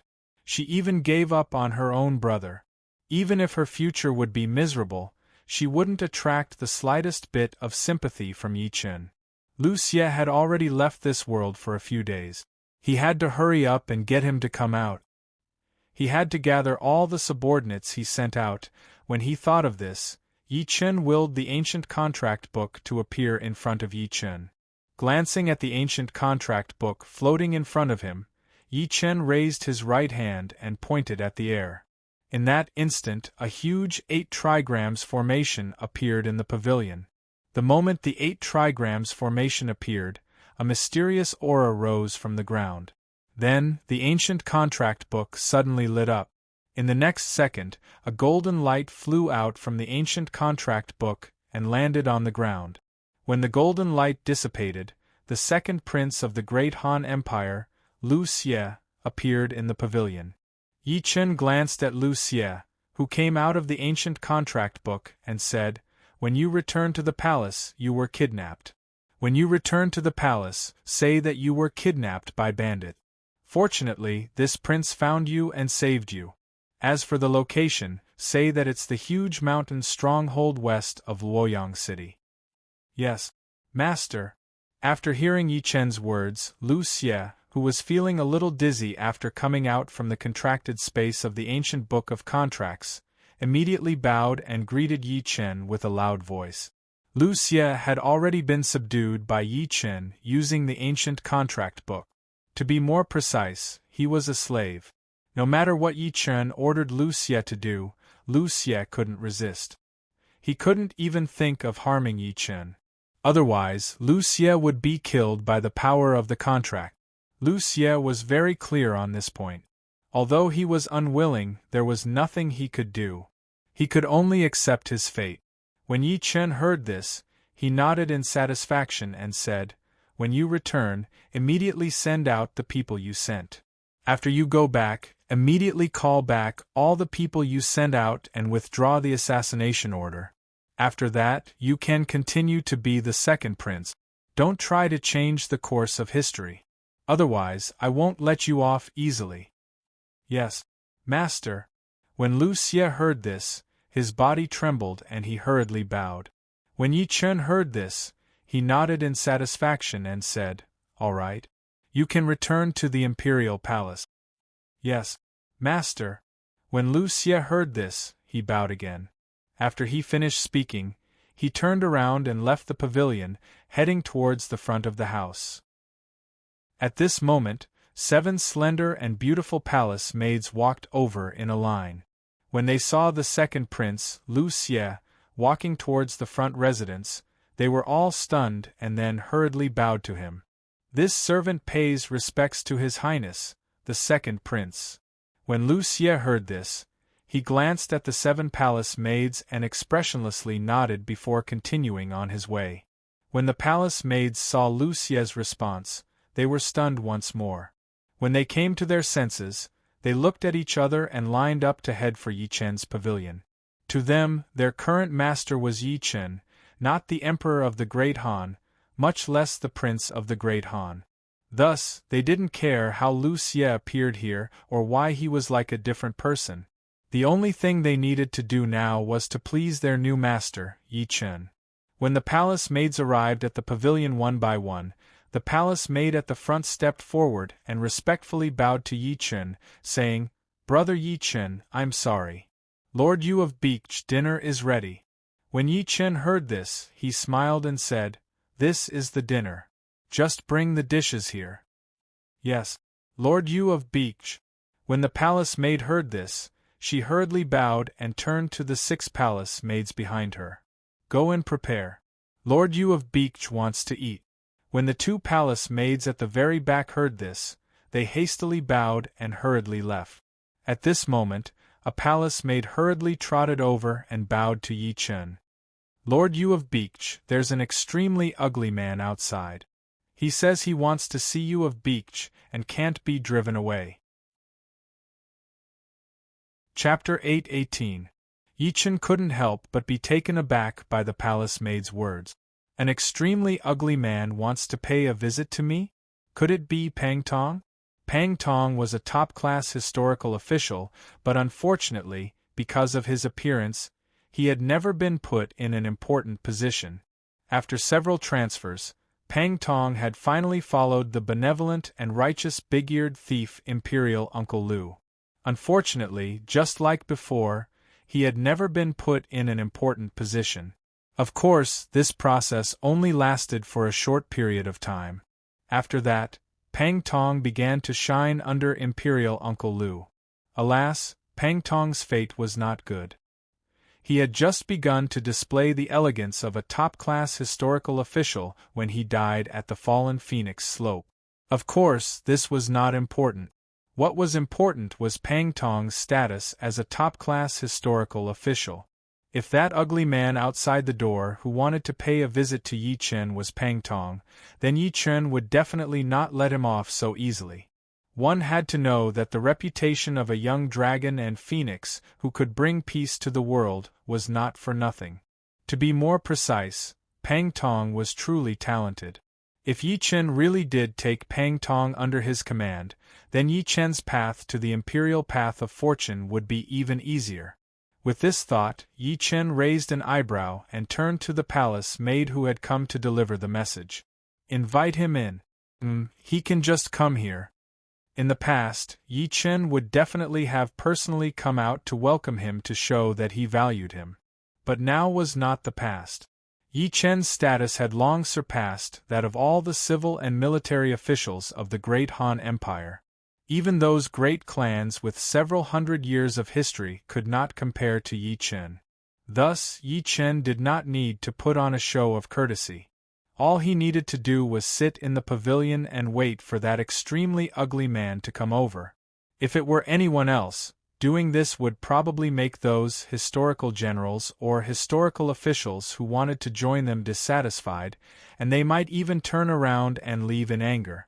However, Yi Chen was not an ordinary person. Yi Chen was the great general of agile cavalry, the governor of Yuzhou and the king of Yuzhou. His reputation had long been known by the whole world. As long as Yi Chen did not do anything muddle-headed, such as insulting, disdainful, or speaking ill of others, the historical generals and civil officials who wanted to join him would not have any thoughts of dissatisfaction. This was the convenience brought about by status and reputation. It was completely unreasonable. The palace maid who came to pass on the message was stunned when she heard this. She had never thought that Yi Chen would receive that extremely ugly man. Of course, the most important thing was that the palace maid had never thought that Yi Chen would let that extremely ugly man into the rear residence. After coming back to her senses, the palace maid who came to deliver the message hurriedly bowed and said, "Yes, you Lord Beech." After the palace maid who came to pass on the message finished speaking, she bowed and then hurriedly trotted to the front residence. "You Lord Beech, do you want to continue with the dinner?" The head of the palace maids who came to serve Yi Chen with 6 palace maids glanced at the palace maid who left and then bowed to Yi Chen. According to the normal etiquette, Yi Chen, as the host, should receive the guest in the front hall. However, Yi Chen had ordered that extremely ugly man to come here. Although the head of the palace maids was confused, she did not say anything. However, as a servant who served Yi Chen, she had to ask Yi Chen whether he wanted to continue with the dinner. Otherwise, it was very likely that she would make Yi Chen unhappy because of this. Hearing this, Yi Chen glanced at the head of the palace maids and then said, "Just continue. Just continue. Also, add an extra pair of chopsticks and some good wine." "Yes, you Lord Beach." When the head of the palace maids heard this, she hurriedly bowed and then turned to the other palace maids and whispered a few instructions. In the next second, the two palace maids slightly bent their knees and bowed, then hurriedly left. Before long, a group of palace maids carrying purple gold trays came to the pavilion and then placed the dishes made of mutton fat jade on the purple gold trays one by one on the stone table. When all the dishes were placed on the table, the head of the palace maids immediately stepped forward and removed the purple gold lids that covered the mutton fat jade dishes one by one. The palace maids behind her reached out and took the lids from the dishes each time the head of the palace maids removed the lids on the dishes. When all the dishes were presented to Yi Chen, a little palace maid led an extremely ugly man into the back residence. When Yi Chen saw this, he immediately looked at the extremely ugly man. When Yi Chen saw the appearance of the extremely ugly man, he could not help raising his eyebrows. It was really Pang Tong. Just as Yi Chen thought of this, the head of the palace maids standing in the pavilion serving Yi Chen picked up a wine pot made of white jade from the table and then poured a cup of wine for Yi Chen. At this moment, a familiar smell assailed his nostrils. When Yi Chen smelled this smell, he was slightly stunned and immediately frowned. Turned out to be 100 Flowers wine. 100 Flowers wine was one of the 10 most famous wines in the Untainted Land. When Yi Chen got the recipe of 100 Flowers wine, he directly threw it to his winemaker. Although Yi Chen's winemaker could not make the authentic 100 Flowers wine, he still made the best wine in the mortal world. Of course, the name was still 100 Flowers wine, and it became a unique specialty of Samsara City. Later on, in order to build the Copper Sparrow Pavilion, Yi Chen purposely released the 100-flower wine and sold it at an extremely high price. Then, he used the 100-flower wine to collect the precious materials needed to build the Copper Sparrow Pavilion and finally built it. After the outbreak of the Golden Turban Rebellion and the Demon Clan's invasion, the sale of 100 Flowers wine was suspended. Now, Yi Chen no longer needed the money of the mortal world, so Yi Chen completely stopped the sale of 100 Flowers wine and turned it into a special supply in Samsara Immortal City. Originally, Yi Chen thought that apart from Samsara Immortal City, there should be no other places to drink 100 Flowers wine. Who would have thought that this was not the case at all? It seemed that most of the 100 Flowers wine sold previously was in the hands of Lu Hong and Zhang Li. Wait, that's not right. Why didn't Lu Hong and Zhang Li ask me for 100 Flowers wine? Don't they know that 100 Flowers wine comes from Samsara City? Yi Chen could not be blamed for being suspicious. After all, the allure of the 100-flower wine was extraordinary to people who loved wine. Even people who did not drink wine would not be able to resist tasting the 100-flower wine when they smelled it. However, it was precisely this kind of situation that gave rise to an abnormal phenomenon. Neither Lu Hong nor Zhang Li told Yi Chen about 100 Flowers wine. How could Yi Chen, who was aware of this, not be puzzled? Something was wrong, there must be something wrong. Those businessmen who wanted to be the distributors of 100 Flowers wine had all been to Samsara City. They must have known that 100 Flowers wine came from Samsara City. Thinking of this, Yi Chen frowned again. At this moment, the little palace maid who brought Pang Tong to the pavilion bowed to Yi Chen. "Lord Yu Beach, I've brought him here." Chapter 8:19. When Yi Chen heard this, he collected his thoughts and looked directly at the extremely ugly Pang Tong. Before Yi Chen could speak, Pang Tong straightened his sleeves and solemnly bowed to Yi Chen. "Pang Tong and Pang Xuan of Jingzhou and Xiangyang greets you of Beach." When Yi Chen heard this, he nodded with a smile and said, "That's right." He then said, "This prince has heard of young Phoenix's name, but unfortunately, I have not had the opportunity to meet you. Today I am able to meet Xiuan. This is truly a joyous occasion in my life.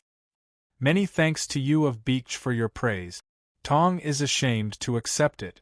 When Pang Tong heard this, his eyes suddenly lit up and he happily bowed. Pang Tong naturally had his reasons for visiting Yi Chen. He had originally been worried that his appearance would frighten Yi Chen and cause Yi Chen to dislike him.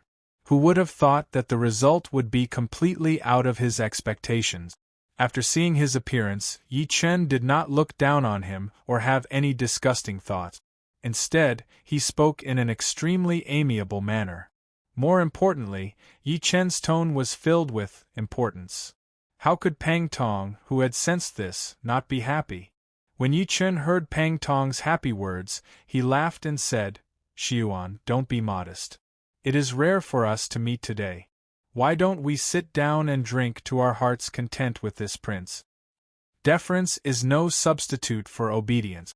When Pang Tong heard this, he immediately smiled and bowed to Yi Chen. After speaking, he walked directly to Yi Chen and sat down. When Yi Chen saw this, he couldn't help but smile. He then looked at a palace maid standing in the pavilion and indicated for her to pour wine for Pang Tong. Sensing Yi Chen's gaze, the palace maid hurriedly bowed slightly to Yi Chen. Then, she walked to Pang Tong's side, picked up the wine jug, and poured wine for Pang Tong. When the 100-flower wine flowed out of the jug, Pang Tong's oddly shaped nose involuntarily took a deep sniff. In the next second, Pang Tong's eyes suddenly opened and he exclaimed in surprise, "Good wine!" When Yi Chen heard this, he was slightly taken aback. Then, he looked at Pang Tong and asked, "Xiuan has never tasted this wine before?" When Pang Tong heard this, he was slightly startled. Then, he looked at Yi Chen and asked in astonishment, "Lord King Yu, Tong has never tasted this wine before. In fact, I have never even heard of it before. Could it be that this wine wasn't born recently?" When Chen heard this, his face immediately. "Damn it, something was indeed not right." Seng's Lord Feng Yu said Lord of Lord Yu is Lord Bao Feng is Lord Bei, and said Lord Beach Lord Speak. You Lord Beach, if Tong believes Tong, why don't you explain to Tong? Perhaps Tong can help Lord Yu Lord Beach resolve your doubt. When Yi Chen heard this, he immediately returned to his senses and looked at Pang Tong with a chuckle. How could this prince not know of Xiuan's abilities? As for whether I believe or not, when Yi Chen said this, he raised his cup and drained the 100-flower wine in one gulp. After drinking, Yi Chen glanced at Pang Tong and then placed the empty cup back on the stone table. When the head palace maid standing behind Yi Chen saw this, she immediately stepped forward and refilled Yi Chen's cup. When the head palace maid finished pouring the wine and returned to stand behind Yi Chen said, "This prince believes in using people who do not doubt others. This prince's principle is, don't doubt the people you use, and don't use those you doubt. Xiuan, do you think this prince believes you or not?" When Pang Tong heard this, he froze for a moment and then stood up without hesitation. After taking a few steps back, he solemnly bowed to Yi Chen and said, "Jing Province's Pang Tong and Pang Xiuan are willing to follow my lord. I implore my lord to take us in." At first glance, Yi Chen's words sounded like a rhetorical question. However, the truth was that he was telling Pang Tong something. If he wanted to know the reason, he had to follow Yi Chen and acknowledge him as his master. Otherwise, Yi Chen would never tell him. As a top-class historical official, how could Pang Tong not understand the meaning behind Yi Chen's words? It was precisely because Pang Tong understood the meaning behind Yi Chen's words that he made his decision without hesitation. One must know that he had come here with the intention of following Yi Chen. Now that Yi Chen had directly brought this up, how could Pang Tong feign ignorance even though he already knew the answer?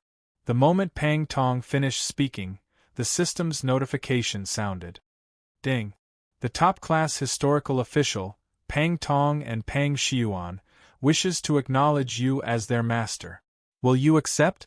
The moment the system's notification ended, Yi Chen's lips curled up and he made his choice without hesitation. Except, the moment Yi Chen made his decision, the system's notification sounded. Ding! Congratulations to player Yi Chen for successfully subduing the top-class historical official, Pang Tong and Pang Shiyuan. Due to their special identities, player Yi Chen is rewarded with 10 million taels of gold. The moment the system's notification ended, Yi Chen stood up and walked to Pang Tong. He stretched out his hands and helped Pang Tong up. In the next second, Yi Chen patted Pang Tong's shoulder and said seriously, "It is my great fortune to be able to receive Shiyuan's help." Pang Tong and Pang Shiyuan greet the Lord. Pang Tong was overjoyed when he heard this. He then bowed to Yi Chen solemnly. Originally, Pang Tong's mood was still very rough. After all, although he could understand Yi Chen's intentions, he had no idea what choice Yi Chen would make and whether Yi Chen would accept him as his subordinate. He had no choice. After all, he was just too ugly.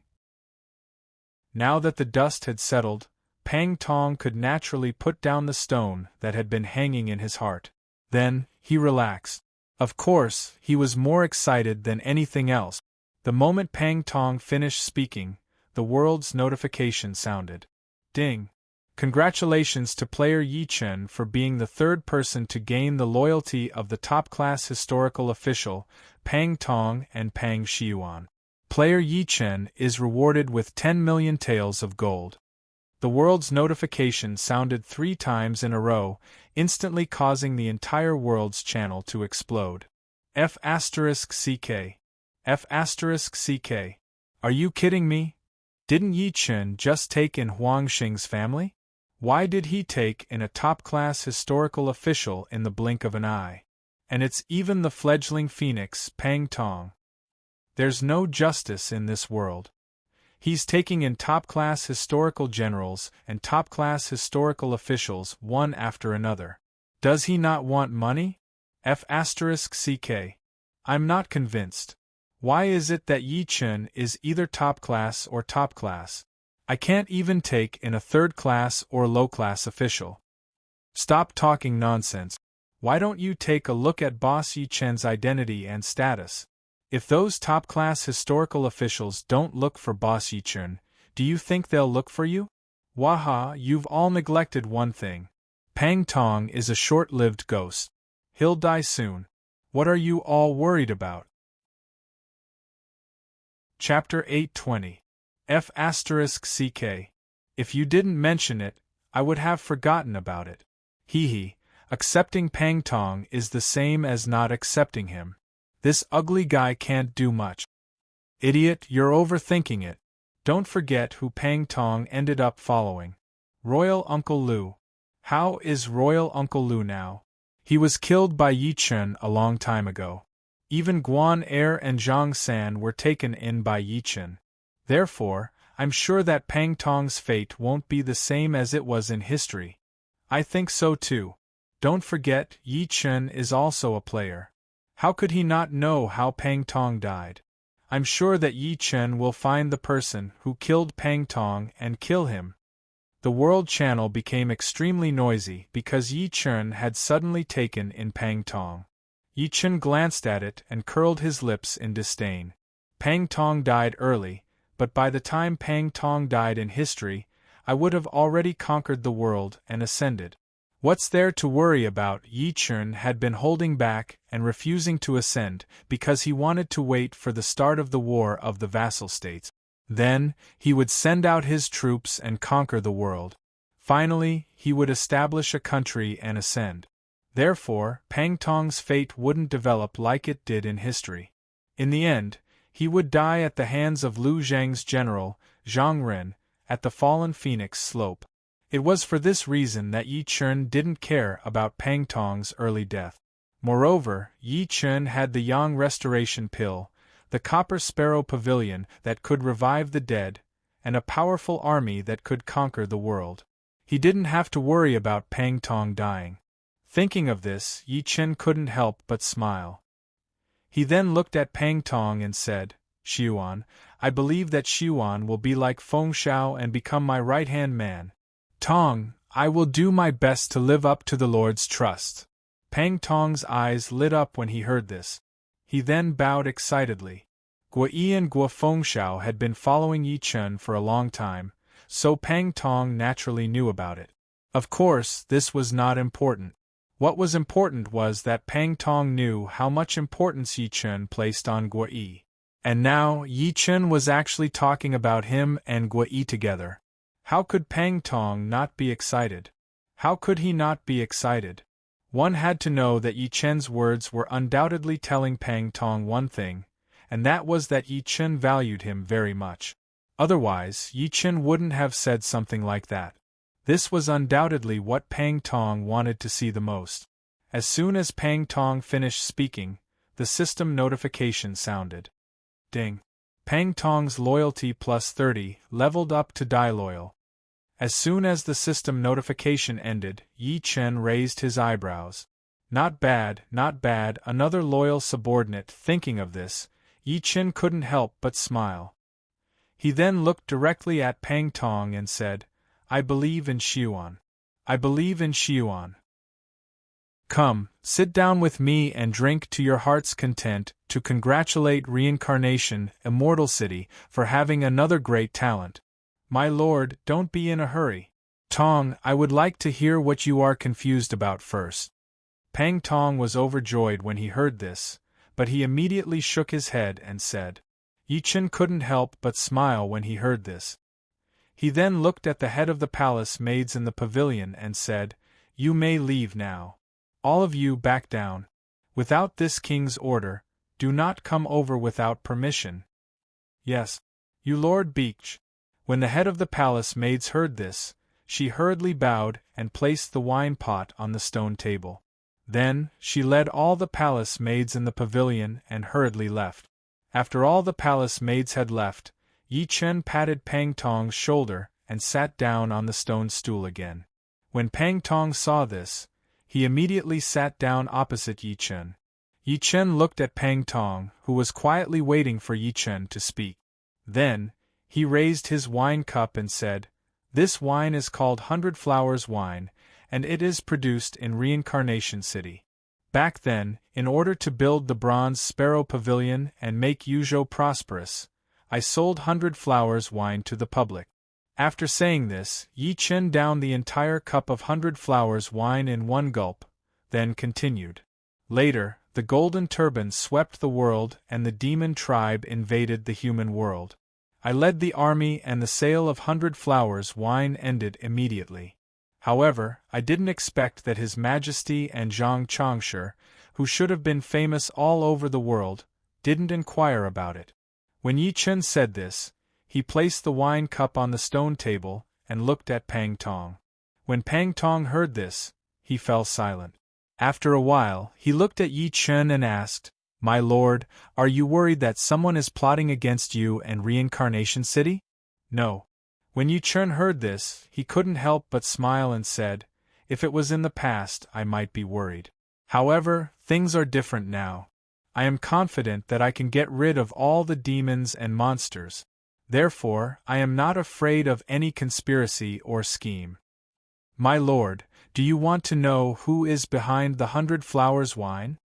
When Pang Tong heard this, he was stunned. He hurriedly looked at Yi Chen and asked.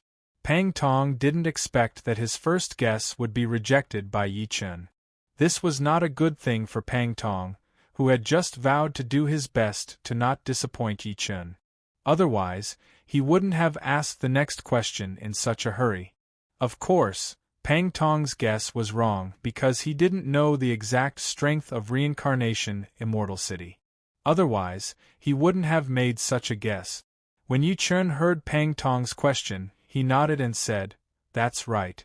I also didn't expect such a thing to happen to a small 100 Flowers wine.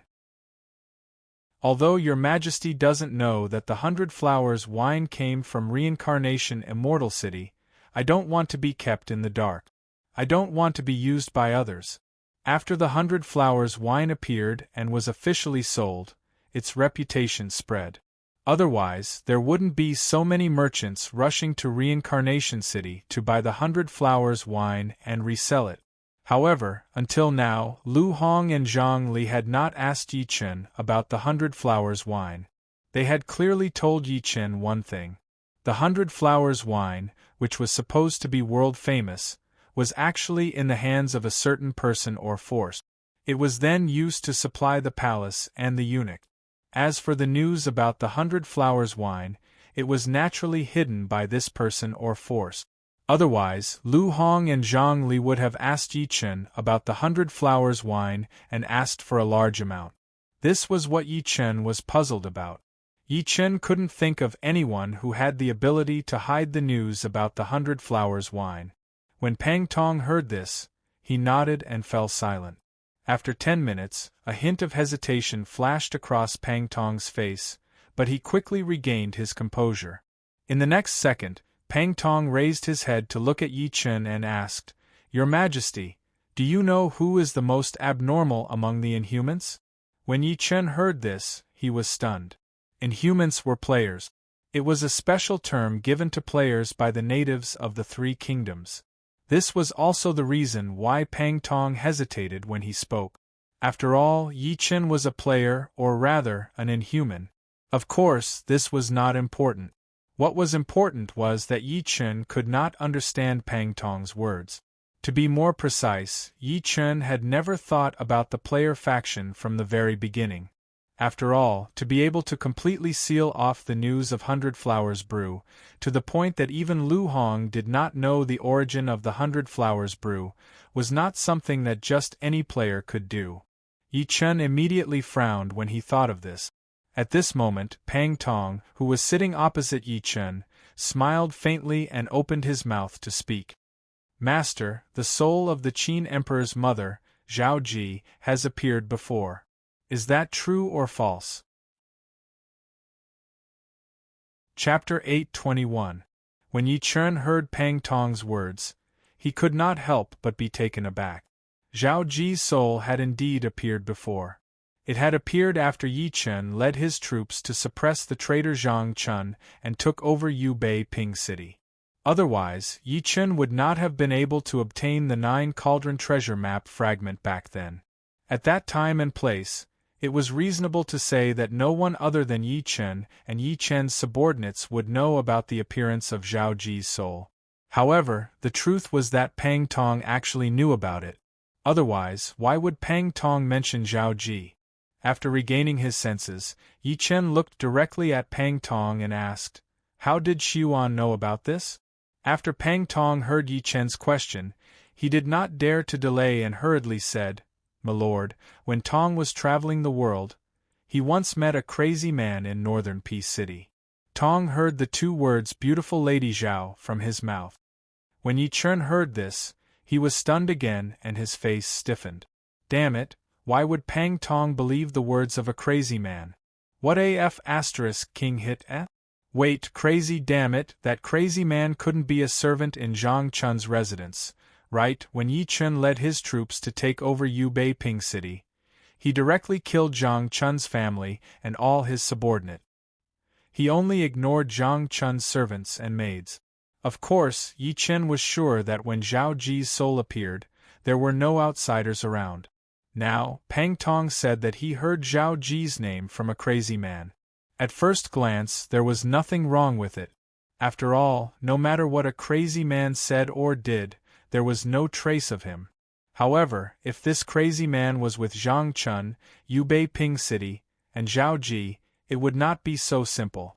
To be more precise, that so-called crazy man was most likely Zhang Chun's servant.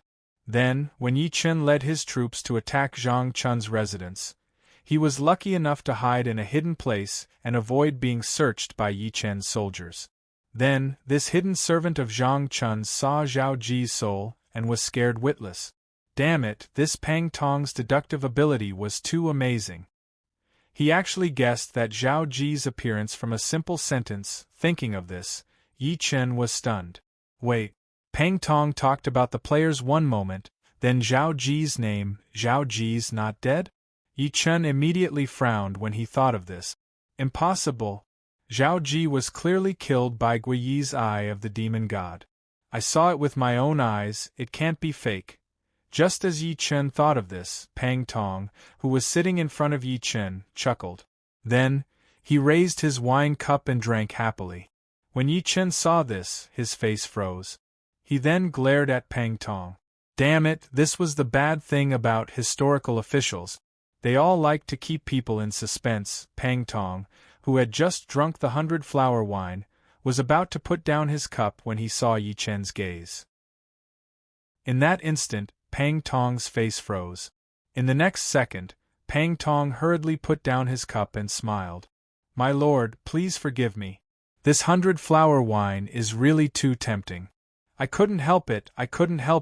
Hearing this, Yi Chen raised his eyebrows.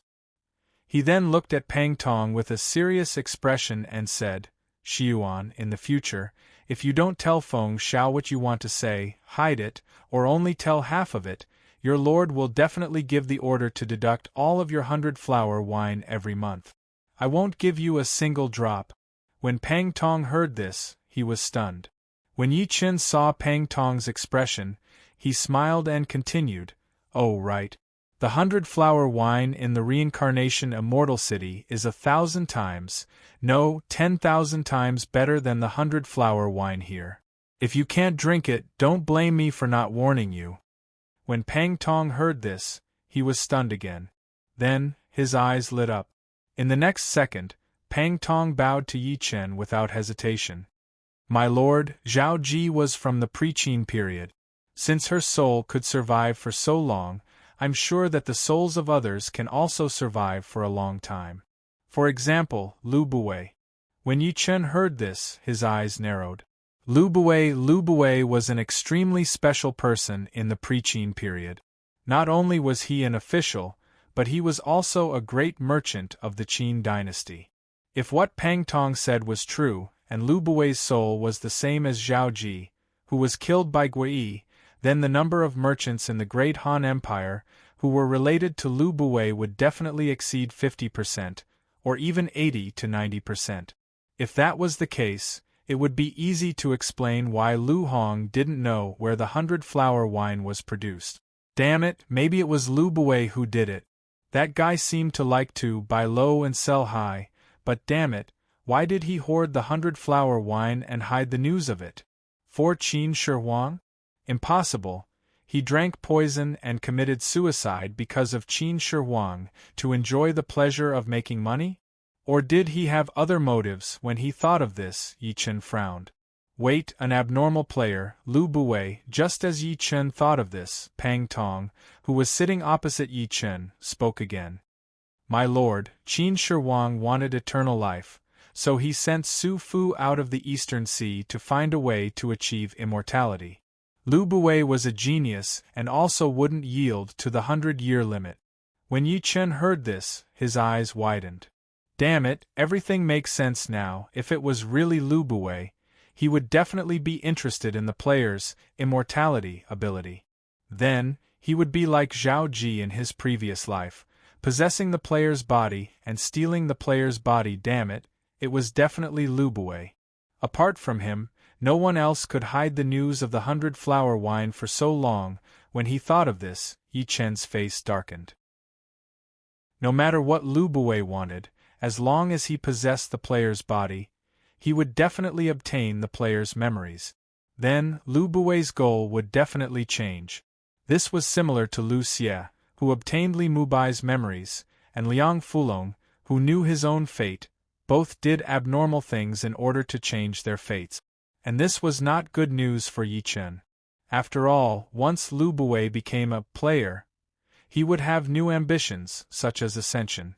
In this way, Lu Buwei hoarded the 100-flower wine and hid the news of the 100-flower wine for more than just money. What was this bastard trying to do? Just as Yi Chen thought of this, a term suddenly appeared in Yi Chen's mind. The Dynasty of Providence. Thinking of this, Yi Chen's eyes narrowed, and a cold glint flashed in his eyes. Chapter 822. One could not blame Yi Chen for thinking this way. After all, Lu Buwei came from the pre-Qin dynasty and had once assisted Qin Shi Huang. Therefore, he definitely knew about the 9 cauldrons and the secret realm in the underground palace. He even knew that Qin Huang Yingzheng was plotting to ascend. To be more precise, Lu Buwei was 100% aware of the extremely special and insane method of ascension, which was to establish a dynasty of providence and then ascend with the whole country. This way, Lu Buwei, whose soul had survived until now, definitely wouldn't give up on the method of ascension. Because of his talent, because of his ambition of immortality, and also because he knew very well what national ascension meant. However, Lu Buwei didn't dare to jump out. This was because there was still the secret realm, Qin Huang's Yingzheng, and the pre-Qin zombie army. Of course, the most important thing was that before the game started, the Great Han Empire had a strong army and was like the sun in the sky. If he dared to jump out, he would definitely attract the attention of Qin Huang's Yingzheng and the Great Han army. In the end, his plan would completely fail. This wasn't what Lu Buwei wanted to see. Therefore, Lu Buwei could only continue to wait. This situation continued until the game officially started and players appeared. Then, Lu Buwei, who had been waiting all this time, sensed an opportunity. This was because the Great Han Empire was weakening day by day and chaos was happening. Also, the players were too special and couldn't be killed. Therefore, Lu Buwei took the opportunity and chose to possess someone, becoming a special player. However, Lu Buwei still didn't jump out. This was because the Great Han Empire hadn't completely fallen and the secret realm still existed. However, Lu Buwei, who had obtained the players' memories, further sensed the uniqueness of the players. He also sensed that they could directly ascend with their own strength. Therefore, Lu Buwei used the identity of a player to continue his plan while killing monsters and leveling up. He continued to run the business that he had maintained for hundreds of years while contributing to the decline of the Great Han Empire. He needed to wait for an opportunity that would allow him to soar into the sky. To be more precise, Lu Buwei wanted to wait for the Qin First Emperor in the underground mystic realm to ascend and then leave this world. Also, the Great Han Empire would be in complete chaos and war would break out everywhere. Only with this result could he, Lu Buwei, be free to plan for his country's ascension. However, Lu Buwei didn't expect that there would be a monster among the players who completely exceeded his expectations. Yi Chen. To be more precise, Yi Chen's rise was so fast that even Lu Buwei did not expect it. By the time he began to pay attention to Yi Chen had already become the great general of light cavalry and the governor of Yuzhou. Both his strength and influence were rapidly expanding. Of course, what Lu Buwei found most unacceptable was that this freak Yi Chen had taken in one after another the top generals and civil officials of this era. The other natives did not know what these generals and civil officials represented, but how could Lu Buwei, who had successfully possessed a player's body and obtained their memories, not know? Lu Buwei wanted to kill Yi Chen, but unfortunately Yi Chen was too strong. With his own strength, he had killed millions of players in Luoyang. Moreover, he had killed them thoroughly. This caused Lu Buwei to be thoroughly frightened. He had no choice but to reconsider how to deal with Yi Chen. Until one day, when 100 Flowers wine appeared, Lu Buwei sensed an opportunity. To be precise, Lu Buwei sensed the possibility of using 100 Flowers wine to eliminate Yi Chen, his biggest competitor. How to eliminate him was very simple.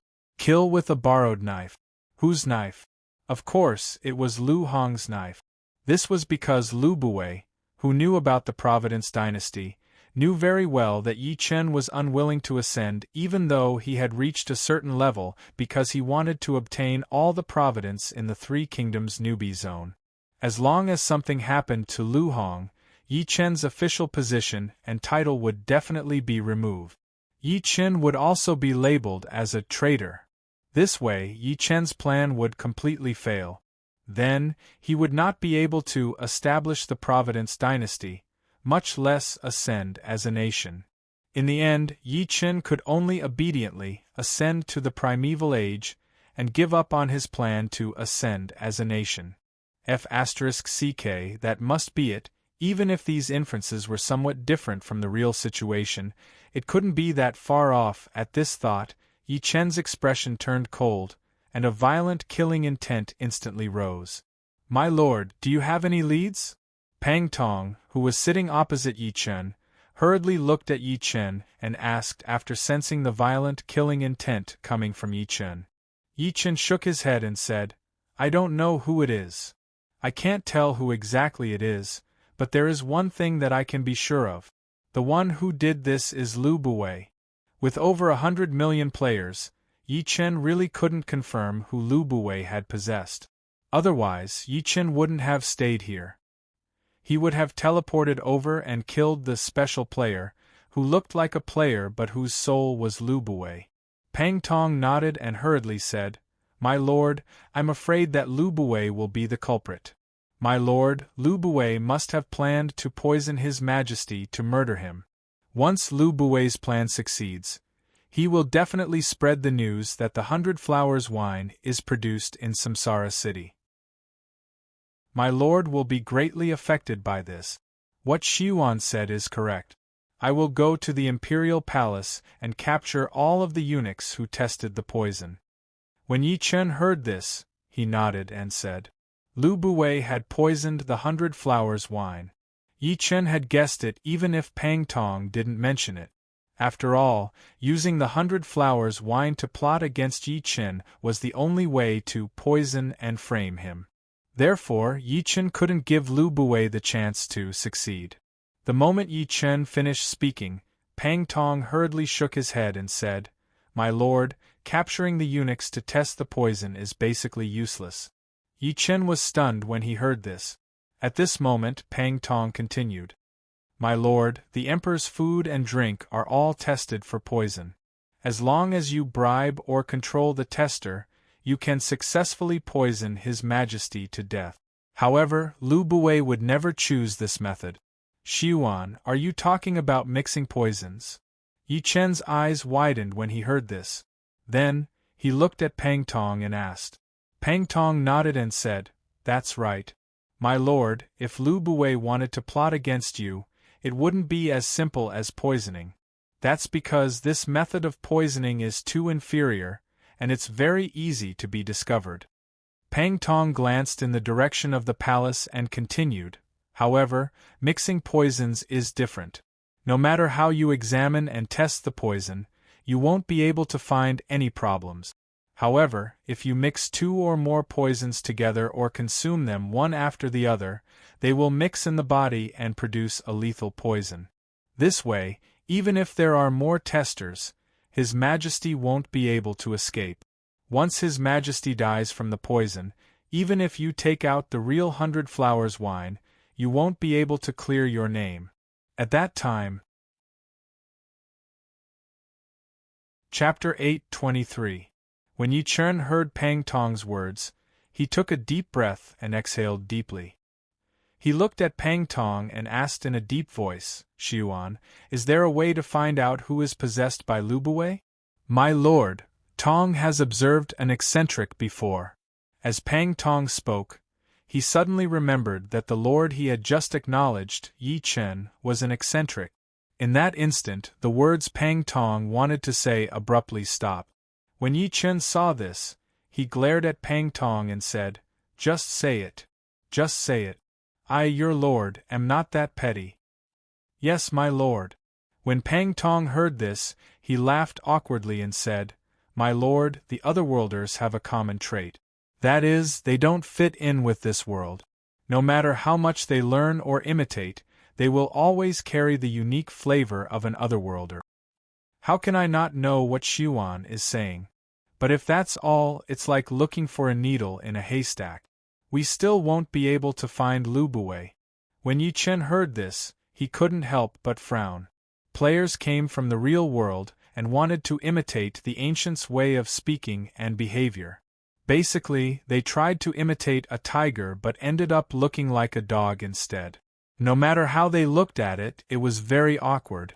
This was a common problem among players. If Yi Chen hadn't been reborn, Yi Chen wouldn't have been able to hide the unique aura of an otherworlder. Of course, this wasn't important. What was important was that based on this point, the chances of finding Lu Buwei, who spoke and acted exactly like the ancients, were pitifully low. When Pang Tong heard this, he smiled slightly and said, "My lord, this is the otherworlder. My lord, this is one of the reasons. The second reason is that even if Lu Buwei possessed a body and became a mutant, his business empire still exists. Therefore, among the mutants, the one with the most wealth is the most suspicious." What else? Hearing this, Yi Chen took a glance at Pang Tong and asked in a displeased manner. When Pang Tong heard Yi Chen's question, he suddenly remembered what Yi Chen had said before.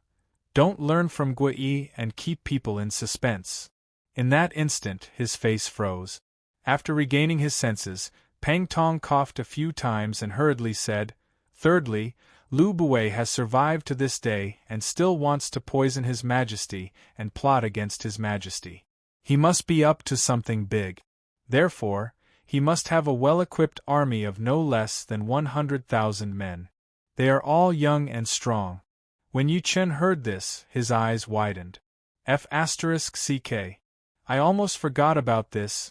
No matter how good that bastard Lu Buwei was at acting, he was still aiming for the dynasty of Providence. If he wanted to achieve this goal, he would need a powerful army. Fortunately, my realm is high enough. Otherwise, I wouldn't have been able to find Lu Buwei's private army. Thinking of this, Yi Chen narrowed his eyes. A cold glint flashed in his eyes. In the next second, Yi Chen looked directly at Pang Tong and said, "Xiuan, I'll send you to Reincarnation Immortal City. When you get there, you can look for Feng Shao or Zizhong. They will arrange everything for you. Oh yes, I'll impart to you another technique." Pang Tong was stunned when he heard this. At this moment, Yi Chen pointed at the void. The technique information in the Chaos Talisman instantly turned into a ball of golden light and flew directly to Pang Tong's forehead. Just as Pang Tong began to receive the information in the Chaos Talisman, Yi Chen's mind moved and the Khanate treasure, the Cauldron of Heaven and Earth, appeared instantly. After glancing at the Cauldron of Heaven and Earth, Yi Chen grabbed at the void with his right hand. A ball of creation chi flew out and was then slapped onto Pang Tong's body by Yi Chen. After doing all this, Yi Chen waved his right hand and a magic treasure sword and a spiritual armor appeared instantly. At this moment, Yi Chen glanced at the stupefied Pang Tong and smiled slightly. Then, with a suction force from his right hand, 2 drops of essence blood instantly appeared on Pang Tong's body. Then, they flew directly toward the magic treasure level longsword and the spirit level armor. When Pang Tong's blood essence dripped onto the 2 pieces of equipment, they instantly glowed red and disappeared without a trace. In the next second, Yi Chen's mind moved and the space in front of him was instantly distorted. After glancing at the distorted space, Yi Chen looked directly at Pang Tong, who was dumbfounded by the information in the Chaos Talisman, and said, "All right, go over there."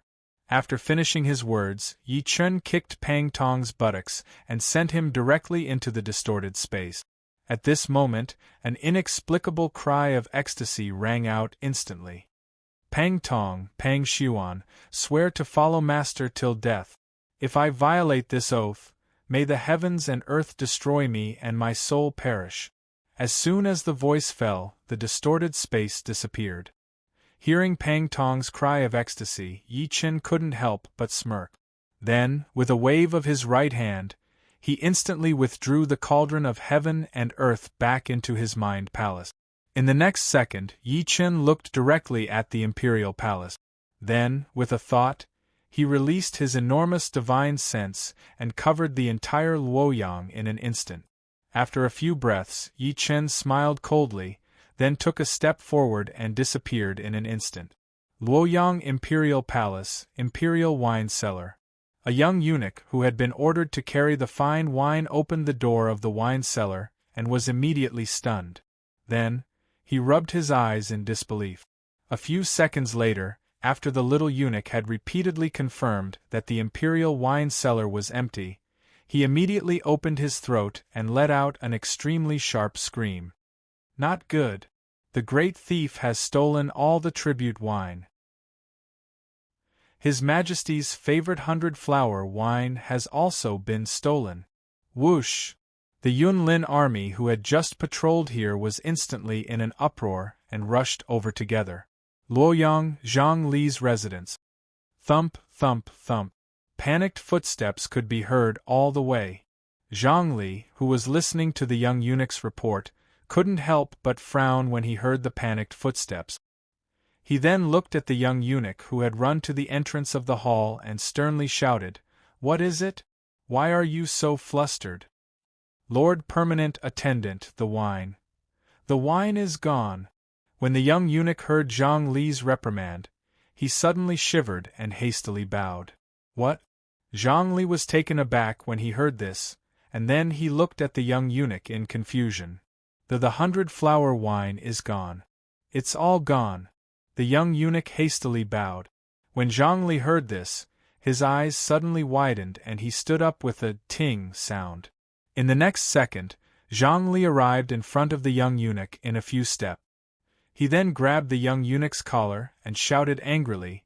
He angrily shouted, "My 10,000 jars of 100-flower wine is gone? No, no more." When the young eunuch heard this, he suddenly trembled and then stuttered. When Zhang Li heard this, his face darkened, and he threw the young eunuch out of the hall. A second later, Zhang Li looked at the young eunuch in the hall and sternly roared, "Investigate this matter. Investigate this matter. Find out who did it. This lowly one will tear him to pieces." Chapter 824.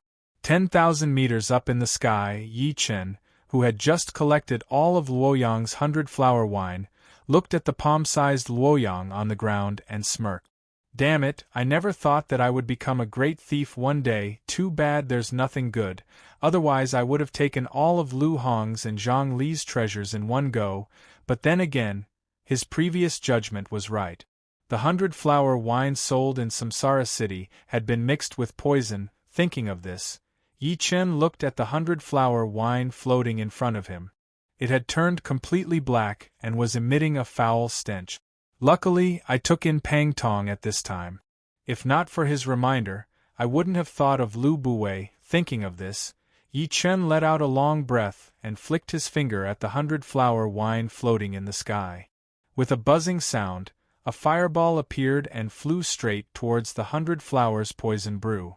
The moment the fireball touched the 100-flower wine, the wine was ignited and turned into a cloud of black smoke in the blink of an eye. Then, it dissipated with the wind. It was time to settle the score with Lu Buwei. Thinking of this, Yi Chen smiled coldly. With a thought, he released his powerful consciousness and covered the entire Great Han Empire. If Yi Chen wanted to find Lu Buwei, he had to find the private soldiers that Lu Buwei had secretly trained. Once Yi Chen found Lu Buwei's private soldiers, he could use them to find Lu Buwei, who had become a special player. In this way, Yi Chen could get rid of the scourge Lu Buwei. After the time it took to brew a cup of tea passed, Yi Chen's eyes widened. Found him. Thinking up to this point, Yi Chen willed the space in front of him to distort. Looking at the twisted space, Yi Chen stepped into it and disappeared.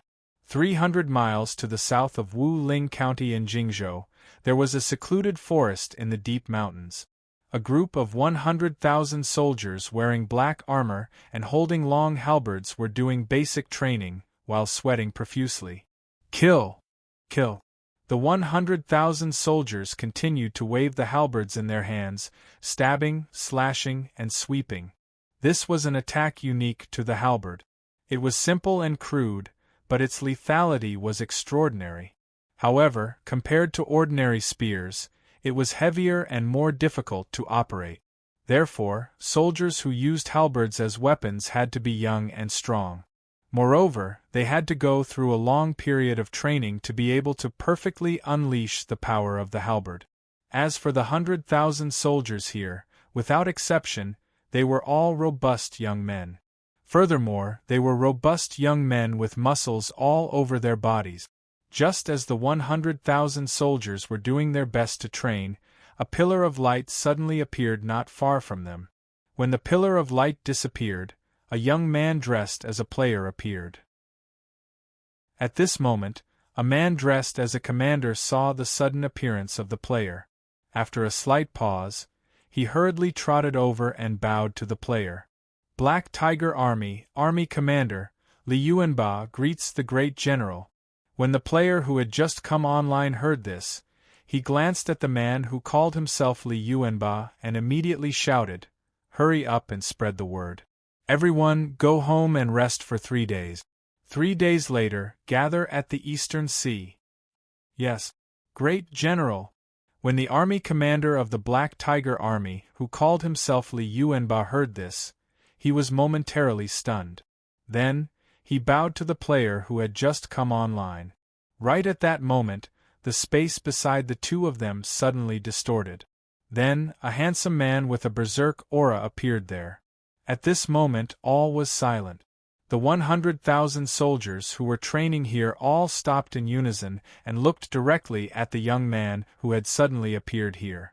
At the same time, the eyes of the player who had just come online shrank abruptly. Then, he shouted in shock, "Yi Chen?" The person who had come was none other than Yi Chen. He had specially come here to track down Lu Buwei Yi Chen. After hearing the player's exclamation, Yi Chen smiled coldly. Then, he raised his right hand and pointed at the empty space. A buzzing sound was heard. The player who had just been startled was instantly fixed to the spot by Yi Chen's magic power. Noticing that the player who had been immobilized was unable to move, his expression changed. He hurriedly looked at Yi Chen and shouted, "Lord Yu of Beach, I'm not your enemy. Why are you doing this?" When Yi Chen heard this, he curled his lips in disdain. However, before Yi Chen could speak, the army commander of the Black Tiger Army, who called himself Li Yuanba's face darkened. Then, he raised his hands, and 2 enormous hammers instantly appeared in his hand. When Yi Chen saw this, he couldn't help but be stunned. Then, he looked directly at Li Yuanba and asked, "What's your name? What's your second brother's name?"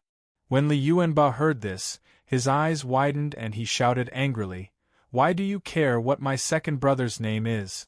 Hurry up and withdraw your sorcery. Otherwise, don't blame me for being impolite." When Yi Chen heard Li Yuanba's words, he couldn't help but frown.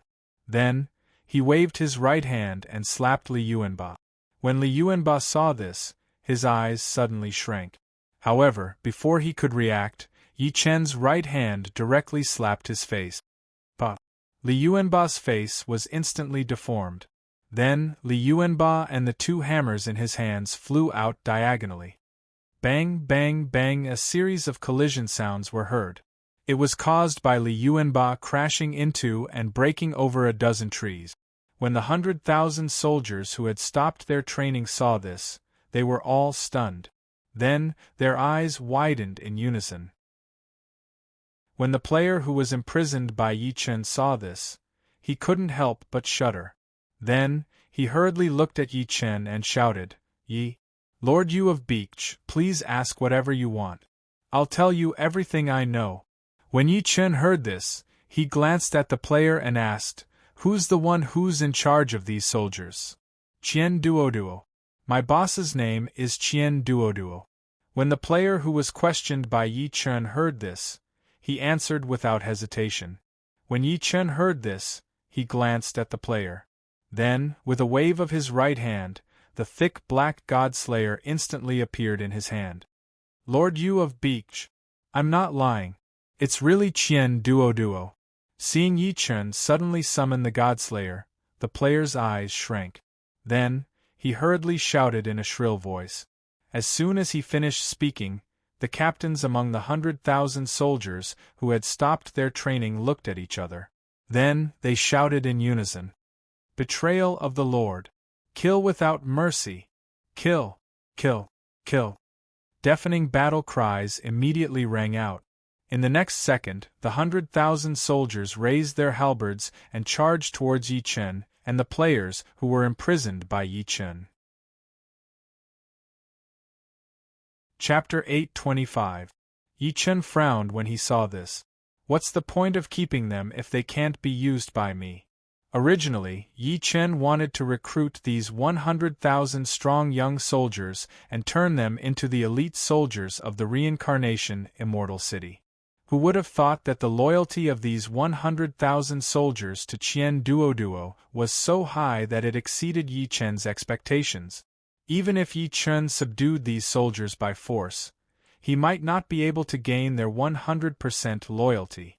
Of course, as time passed, these soldiers might become loyal to Yi Chen. However, the prerequisite was that there was enough time. And at this moment, the thing that Yi Chen lacked the most was time. It should be known that the chaos of Dongde and the struggle for hegemony would begin soon. Yi Chen didn't have that much time to do something like reform. Thinking of this, Yi Chen's eyes suddenly widened and he pointed his left hand in the air. Boom, boom, boom, the sound of thunder that shook heaven and earth instantly rang out. At the same time, lightning that covered the sky appeared out of thin air and struck the 100,000 soldiers who were charging towards Yi Chen. Boom, boom, boom. A series of explosions followed closely behind. The 100,000 soldiers, who had been full of killing intent and fighting spirit a moment ago, were all struck by the lightning without exception. Broken limbs and charred flesh were everywhere. The players who were imprisoned by Yi Chen saw this and their pupils constricted. Then they shuddered. Yi Chen was very strong. This was a well-known fact among the players. However, hearsay was hearsay. It wasn't as shocking as seeing it with their own eyes. The players who were imprisoned by Yi Chen were completely shocked by the scene of 100,000 lightning bolts falling from the sky with a casual tap of Yi Chen's hand. At this moment, a strong sense of fear involuntarily appeared in this player's heart. There was nothing he could do. He knew very well that his boss, Qian Duoduo, was scheming against Yi Chen. And now Yi Chen had come all the way here and started a massacre. It was obvious that he had no intention of letting anyone go. How could the players who noticed this not be afraid? How could they not be terrified? Yi Chen curled his lips in disdain as he looked at the ground littered with chunks of flesh and severed limbs. He then looked at the shackled player, whose face was already pale, and asked, "What are you waiting for? Tell me where Qian Duoduo is." Qian Duoduo was a very famous second-hand dealer in Yi Chen's previous life. As long as he could make money, no matter what it was, he would resell it. In the beginning, Qian Duoduo only did small business. Later on, when the players ascended to the primordial world, Qian Duoduo expanded his business to the liches and demons. Of course, Qian Duoduo's trading partners were all players. But because of this, Qian Duoduo made a name for himself because of his bravery. However, in this life, Qian Duoduo wasn't so lucky. He was chosen by Lu Bui and was possessed by Lu Bui. Of course, in the beginning, Yi Chen's first reaction when he heard Qian Duoduo's name was suspicious. After all, from Qian Duoduo's life experience in his previous life, it wasn't hard to tell that he was a person of great luck. Otherwise, his business as a second-hand dealer wouldn't have been so smooth. If Lu Bui wanted to possess such a person, the difficulty was not just a little bit. It was because of this that Yi Chen summoned the Godslayer to scare the restrained player and make him say the exact answer again. However, the result was as expected. The boss of the restrained player was indeed the second-hand dealer in his previous life, Qian Duoduo. As for why Yi Chen was so sure, it was because when this player was speaking, Yi Chen's divine sense had been locked onto him. If he was lying, he wouldn't be able to escape Yi Chen's senses. Of course, this wasn't important. What was important was that Yi Chen quickly asked for Qian Duoduo's location to prevent him from successfully escaping. As for the reason, it was very simple. The restrained player suddenly came online and ordered the army of 100,000 to rest for 3 days. This was clearly not normal. More accurately speaking, Lu Buwei or Qian Duoduo noticed that the 100-flower wine in Luoyang Imperial Palace and Zhang Li's residence had mysteriously disappeared. Then, based on this, he directly thought of Yi Chen. After all, in the Great Han Empire, only Yi Chen could cause such a huge commotion and not leave any traces behind. As for the reason, it wasn't complicated. The 2 places where the 100-flower wine was stolen were the Imperial Palace and Zhang Li's residence, both of which weren't any weaker. In such a short period of time, the 100-flower wine was stolen from these 2 heavily guarded places. This wasn't something an ordinary person or group could do. Therefore, the person who stole the 100-flower wine could only be Yi Chen. This was because in the entire Great Han Empire, only Yi Chen had such strength.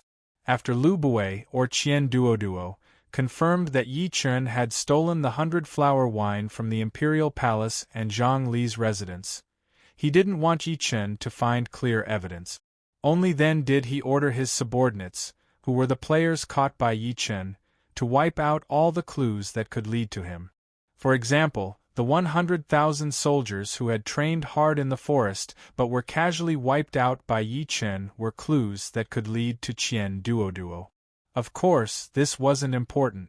What was important was that if Yi Chen continued to delay, Qian Duoduo might sense that something was wrong and directly log off, leaving his headquarters in the real world.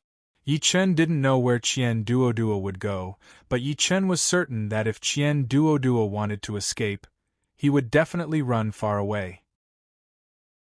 This was because Qian Duoduo was very clear on the consequences of scheming against Yi Chen and then being discovered by Yi Chen. He didn't want to die. Otherwise, he wouldn't have been so careful. As soon as Yi Chen finished speaking, the player who had been caught by Yi Chen hastily shouted, "Lord Yu Beach, this lowly one is only doing odd jobs." This lowly one really didn't have a choice. Speak. When Yi Chen heard this, his eyes suddenly opened wide and he shouted. As soon as Yi Chen finished speaking, the trapped player suddenly shivered. Just as he was about to open his mouth to speak, a berserk roar could be heard. "Take my hammer!" Li Yuanba, who had been sent flying by Yi Chen's slap, rushed over with his swollen face and 2 large hammers in his hands. When Yi Chen saw this, his face immediately sank. Yi Chen could have easily taken Li Yuanba's life with a single strike, but Yi Chen didn't do so. This was because Yi Chen suspected that this Li Yuanba was the brave and invincible fool of the Sui and Tang dynasties, Li Yuanba. At first glance, it would be a little confusing, but Yi Chen, who had been reborn, didn't have any doubts. This was because Yi Chen knew that there were many secret realms in the 3 Kingdoms beginners area. If players could clear the secret realms or complete special quests, they could bring the characters in the secret realms to the 3 Kingdoms beginners area. Chapter 8:26. Damn it, this idiot doesn't know what's good for him. Wait a minute, holy shit. This bastard is so stupid. Could he really be Li Yuanba? At this thought, Yi Chen's killing intent was instantly retracted by Yi Chen. If this Li Yuanba was really the idiot Li Yuanba from the Sui and Tang dynasties, Yi Chen really didn't want to kill him so casually. The reason was very simple. During the Sui and Tang dynasties, Li Yuanba was the fiercest man in the world. In the 3 Kingdoms era, the fiercest man in the Sui and Tang dynasties, Li Yuanba was a proper historical general. Of course, this was only limited to martial arts. After all, during the Sui and Tang dynasties, Li Yuanba wasn't very bright. As for why Yi Chen thought that Li Yuanba might be the fiercest man in the Sui and Tang dynasties, Li Yuanba, it wasn't just because of his stupidity. There was another very important point. That was Li Yuanba, who had been sent flying by Yi Chen with 1 slap, had the strength of a saint-level general. Without this premise, even if Li Yuanba, who was rushing toward Yi Chen, was stupid, Yi Chen wouldn't have thought of the fiercest man in the Sui and Tang dynasties, Li Yuanba. The moment Yi Chen retracted his killing intent, Li Yuanba, who was holding his twin hammers and whose armor had shattered due to the collision, arrived 10 meters in front of Yi Chen. At this moment, Li Yuanba stomped his feet on the ground. With a bang, Li Yuanba jumped straight up. Then, he raised his twin hammers and jumped toward Yi Chen. In the blink of an eye, Li Yuanba arrived above Yi Chen's head. Then, Li Yuanba raised his twin hammers and smashed them toward Yi Chen's head. Phew! Whoosh! The wind howled, hammering the film. Li Yuanba's attack speed was extremely fast, but no matter how fast it was, it couldn't be faster than Yi Chen, who was already at the crossing calamity stage. However, Yi Chen didn't dodge at all. Instead, he stretched out his left hand and grabbed Li Yuanba's face. Clang! After 2 loud bangs, the 2 giant hammers in Li Yuanba's hands instantly smashed onto Yi Chen's head. However, not only was Yi Chen unscathed, he even sent the 2 giant hammers in Li Yuanba's hands flying. At the same time, Yi Chen's left hand grabbed the face of Li Yuanba, who was stunned because Yi Chen was unharmed. Idiot, if you weren't that guy, you would have died miserably. Yi Chen glared at Li Yuanba fiercely and shouted. After that, he grabbed Li Yuanba's face with his left hand and pressed it against the ground. Bang! There was a loud sound. Li Yuanba, who was shirtless, was instantly pressed to the ground by Yi Chen. Yi Chen glanced at Li Yuanba, whose body was half pressed into the ground. Then, he looked directly at the player who was stunned by Yi Chen's violent actions and asked, "Is this bastard Li Yuanba from the Sui and Tang dynasties?" "Yes. It's him." After hearing Yi Chen's question, the player who was imprisoned on the ground immediately came back to his senses and hurriedly nodded. When Yi Chen heard this, he couldn't help but raise his eyebrows. "Damn it, it really is that idiot. I wonder if he has acknowledged me as his master." Just as Yi Chen thought of this, the player who was imprisoned on the ground suddenly thought of something and hurriedly said, "Lord Yu of Beach, he is Li Yuanba, Li Shimon's younger brother. However, his brain isn't very good. Not only does he not have his past memories, but he is also unwilling to acknowledge me as his master. However, he knows how to be grateful. My boss, no, that bastard Qian Duoduo, gave him food, so he helped Qian Duoduo do things. By the way, Lord Yu of Beach, Li Yuanba can be taught by delicious food. This little one will use delicious food to teach him that when he sees this little one, he should call me Great General." When Yi Chen heard this, he was slightly stunned. Then, his eyes suddenly lit up. "Damn, this is a good opportunity." The imprisoned player suddenly said so much because he realized that Yi Chen was interested in Li Yuanba. He wanted to curry favor with Yi Chen and avoid the fate of being killed by Yi Chen. Yi Chen naturally understood this, but he didn't care. This was because Yi Chen only cared about one thing, and that was that Li Yuanba hadn't acknowledged him as his master. Just as Yi Chen thought of this, Li Yuanba, who had been pressed into the ground by Yi Chen, struggled to get out. Then, he looked at Yi Chen and said with a dumbfounded expression, "Why are you so strong? You're even stronger than my master." When Yi Chen heard Li Yuanba's words, he smiled and said, "Because I'm that strong." When Li Yuanba heard this, he scratched his head and said, "I'm not strong enough. I can't beat you. Damn it, if you can beat me, then that's a real ghost." Thinking of this, Yi Chen didn't want to waste any more time. He waved his right hand and the cauldron of heaven and earth appeared instantly. After glancing at the cauldron of heaven and earth, Yi Chen's left hand grasped the air. A cloud of creation aura instantly appeared and was slapped into Li Yuanba's head by Yi Chen. After touching his head, Li Yuanba was stunned. In the blink of an eye, an aura unique to an epiphany rose from Li Yuanba's body. Yi Chen glanced at Li Yuanba, who was in a state of epiphany.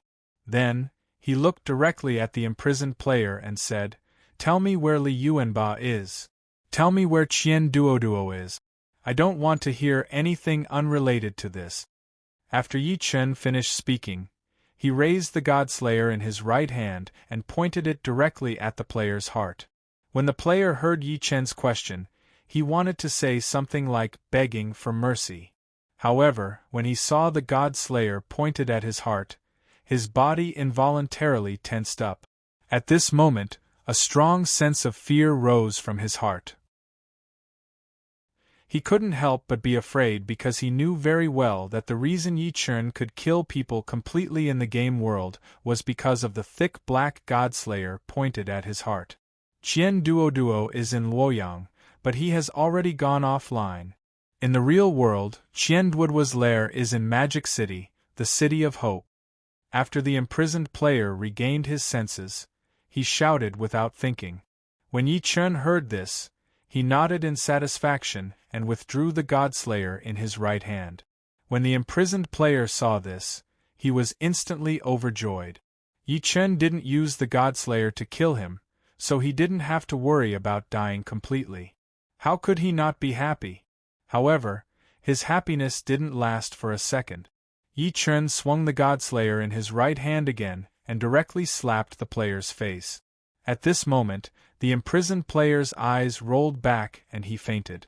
Yi Chen wanted to kill him, who asked him to follow Qian Duoduo, who had Lu Bui's soul. However, Yi Chen couldn't directly make a move yet. This was because Qian Duoduo had already gone offline.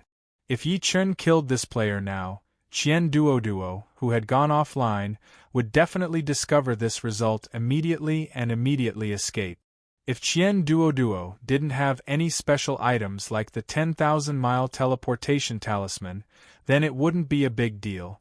Because Qian Duoduo didn't have a teleportation tool, he couldn't run very far. Therefore, he couldn't even think of escaping Yi Chen's divine sense detection range. Even if Qian Duoduo entered a secret realm, secret land, or a special area surrounded by a natural formation that couldn't be detected by divine sense, it wouldn't matter. This was because such a special area could only be in or near his lair. This was the case if Qian Duoduo didn't have a special tool. If Qian Duoduo had such a tool, then it would be a different story. It had to be known that no matter how large the range of Yi Chen's divine sense was, it couldn't penetrate a secret realm, secret land, or a special area with a natural formation. As long as Qian Duoduo used a teleportation tool to escape and directly entered a special area far away, then it would be very difficult for Yi Chen to catch Qian Duoduo again. This was because Yi Chen wanted to investigate one special area after another. Not only would it be a waste of time and effort, but it might also allow Qian Duoduo to seize the opportunity to escape even further. This way, Yi Chen wouldn't be able to kill Qian Duoduo again. It was also because of this that Yi Chen didn't directly kill this player who had gone online here. Of course, Yi Chen could only buy a little time by doing this.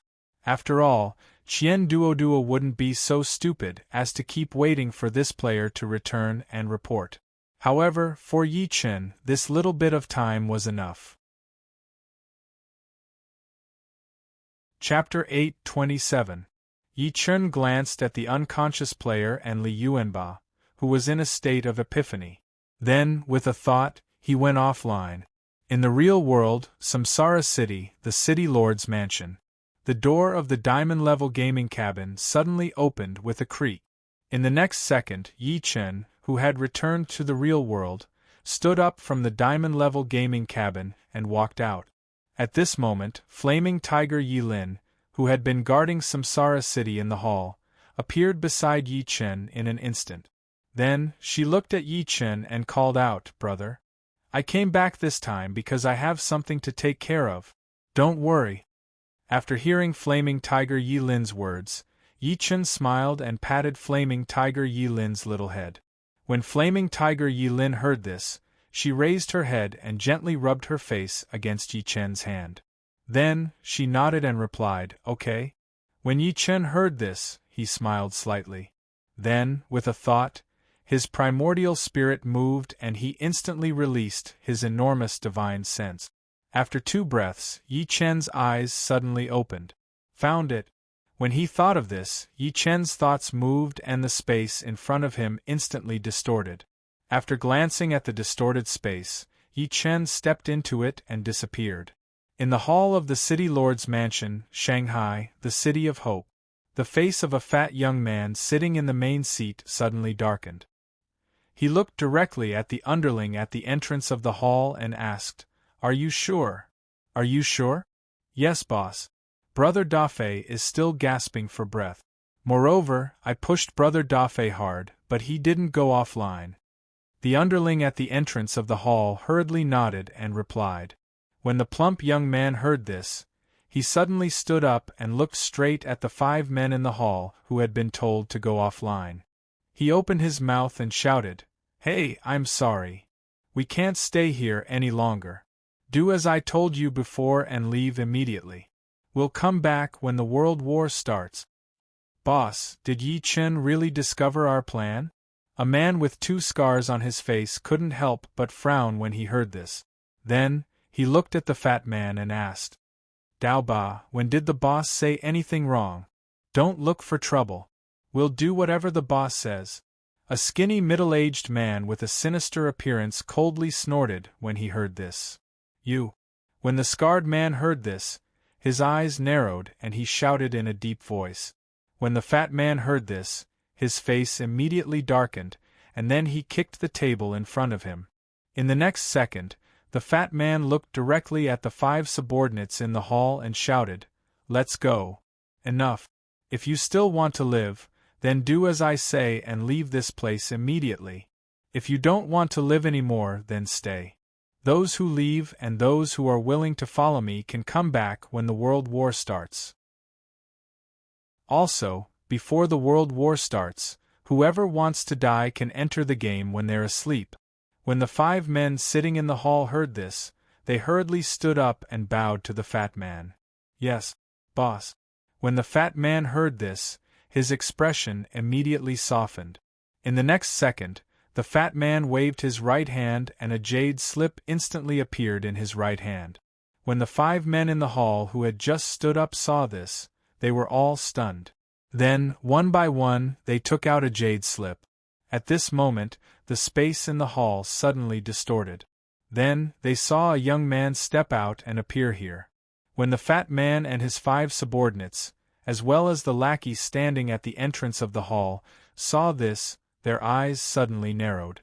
Then, they all cried out in alarm. "Yi Chen!" Just as the fat man cried out in alarm and was about to crush the jade slip in his hand, Yi Chen raised his right hand and made a grabbing motion in the air. 6 sharp sounds of something breaking through the air instantly rang out. Whoosh whoosh whoosh. The 6 jade slips that had just been taken out flew out of the hands of the 6 men and arrived at Yi Chen's side in the blink of an eye. At the same time, the air in the entire hall of the city lord's mansion suddenly tightened. Then, the fat man and his 5 subordinates, as well as the lackey at the entrance of the hall, were all frozen in place. In the next second, everyone in the hall except for Yi Chen's expression changed. This was because not only were they unable to move, they couldn't even take out the things in their interspatial spaces. Yi Chen glanced at the people frozen in place, then looked straight at the fat man and asked, "Are you surprised? Are you surprised? Are you surprised?" The moment Yi Chen finished speaking, the fat man's face immediately darkened. At this moment, the scarred man, who was also frozen, suddenly opened his mouth and said, "Yi Chen, is there some kind of misunderstanding between us?" When Yi Chen heard this, he glanced at the scar-faced man and then swatted at the air with his right hand. Bang bang bang! 3 sounds rang out. The scar-faced man and the 2 people beside him were instantly blown apart. At this moment, the sky was filled with pieces of flesh and blood. They exploded and splattered everywhere. A strong smell of blood also drifted through the hall at this moment. Don't kill me. I was wrong. Lord Yu of Beach, spare me." When one of the fat man's subordinates saw this, his face immediately paled. He then hurriedly looked at Yi Chen and shouted in fear. When Yi Chen heard this, he curled his lips in disdain. Then, He flicked his fingers and 3 fireballs appeared in an instant. Then, they flew straight towards the 2 subordinates of the fat man and their lackeys, who were waiting at the entrance of the hall. Boom, boom, boom. After 3 explosions, the 3 of them were set ablaze by the fireballs and burned to ashes in the blink of an eye. Right at that moment, the plump man suddenly smiled. Then, he looked at Yi Chen and said, "That's right. Lord Yu of Beech Buwei, admit defeat." Chapter 828. Admit defeat? Hearing this, Yi Chen coldly smiled. Then, he looked at the plump man and asked. The fat man was Qian Duoduo. Of course, he was also Lu Buwei. Although Yi Chen didn't expect Lu Buwei to admit defeat, Yi Chen wouldn't change his original intention of killing him because of his words. When Lu Buwei heard this, he glanced at Yi Chen and calmly said, "Buwei, you have already lost this round. Why continue to deceive yourself and others?" When Yi Chen heard this, his eyes suddenly narrowed. He then looked at Lu Buwei and asked, "Looks like you still have a backup plan. Lord Ghost King is indeed smart. Originally, Buwei wanted to use it in the future. However, from the looks of it now, Buwei will be killed by Lord Ghost King without using it." Lu Buwei smiled faintly when he heard this, and then calmly replied. Yi Chen's face darkened. Just as Yi Chen was about to attack, the City of Hope that Lu Buwei had built started to tremble. At the same time, a mysterious wave rose from the ground and enveloped the entire City of Hope. Yi Chen, who had just raised his right hand to summon the Godslayer and wanted to kill Lu Buwei, was instantly confined to his spot by a mysterious force. Yi Chen's eyes widened when he realized this. It was a formation, and a very powerful one at that. Yi Chen didn't hesitate to use the eyes of fire and gold. Yi Chen's eyes suddenly lit up with 2 balls of fire. Then 2 balls of golden light shot out from Yi Chen's eyes. In the next second, dense explosions rang out one after another. Bang, bang, bang, one by one, the buildings in the City of Hope were pierced by the golden light from Yi Chen's eyes of fire and gold. They exploded. Bang, bang, bang, the explosions continued until the golden light from Yi Chen's eyes of fire and gold shot out of the City of Hope and arrived 300 meters away from the City of Hope. It stopped in front of 3 10,000-meter-tall bronze men. Yi Chen's eyes narrowed when he saw the 3 10,000-meter-tall bronze men. This was the Preaching 12 bronze men. But why were they so big? Yi Chen was just thinking about this when he realized that Lu Buwei, who had activated the City of Hope's defensive formation, was still unable to move, was shocked. How is this possible? Lu Buwei, who should have been able to remove Yi Chen's control and regain his freedom after activating the City of Hope's defensive formation and locking Yi Chen in place, couldn't move at all. This result was not what Lu Buwei wanted to see. Otherwise, his expression would not have changed so drastically after discovering this fact. Lu Buwei regained his composure after trying his best to steady his violently beating heart. In the next second, Lu Buwei looked at Yi Chen and said calmly, "Lord Yu Beech, how about we make a deal?" When Yi Chen heard this, he sneered. He then looked at Lu Buwei and asked, "Why do you have the Qin Emperor's 12 bronze men?" Yi Chen naturally understood why Lu Buwei wanted to make a deal. However, Yi Chen wasn't interested in agreeing to Lu Buwei's request to remove his restraints in exchange for his own freedom. As for the reason, it was simple.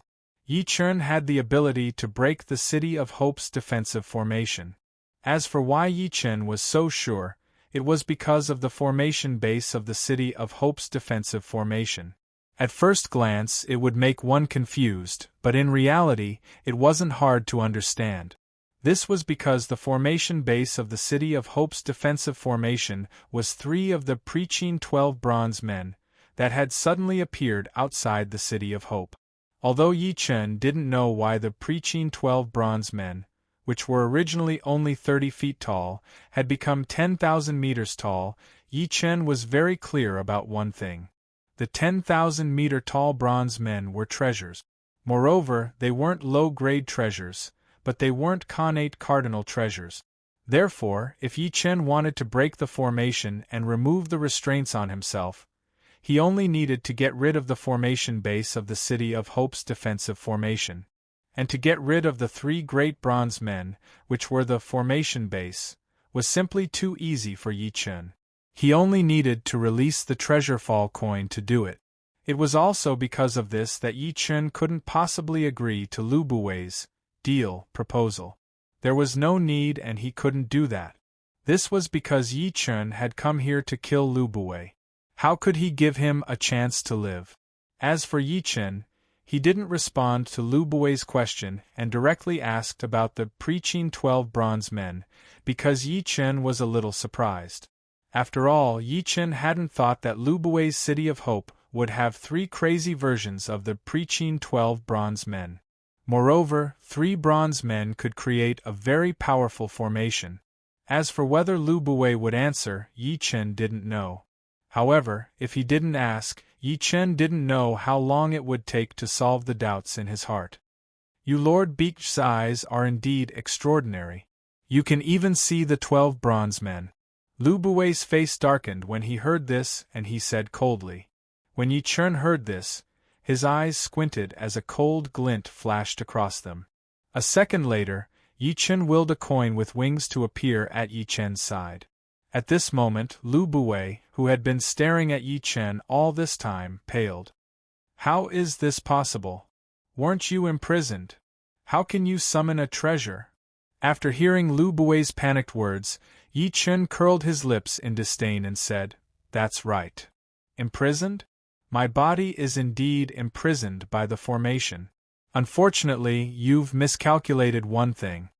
With a thought, the treasure fall coin's wings trembled before it disappeared in a flash. Humph, humph. A second later, the treasure fall coin appeared above the crazy versions of the 12 bronze men and landed on the head of one of them. The moment the treasure fall coin touched the head of the 10,000-meter-tall bronze man, an extremely profound energy erupted and exploded 10,000 meters in the air. At this moment, the white clouds 10,000 meters in the air boiled and turned into boiling water that shot out in all directions.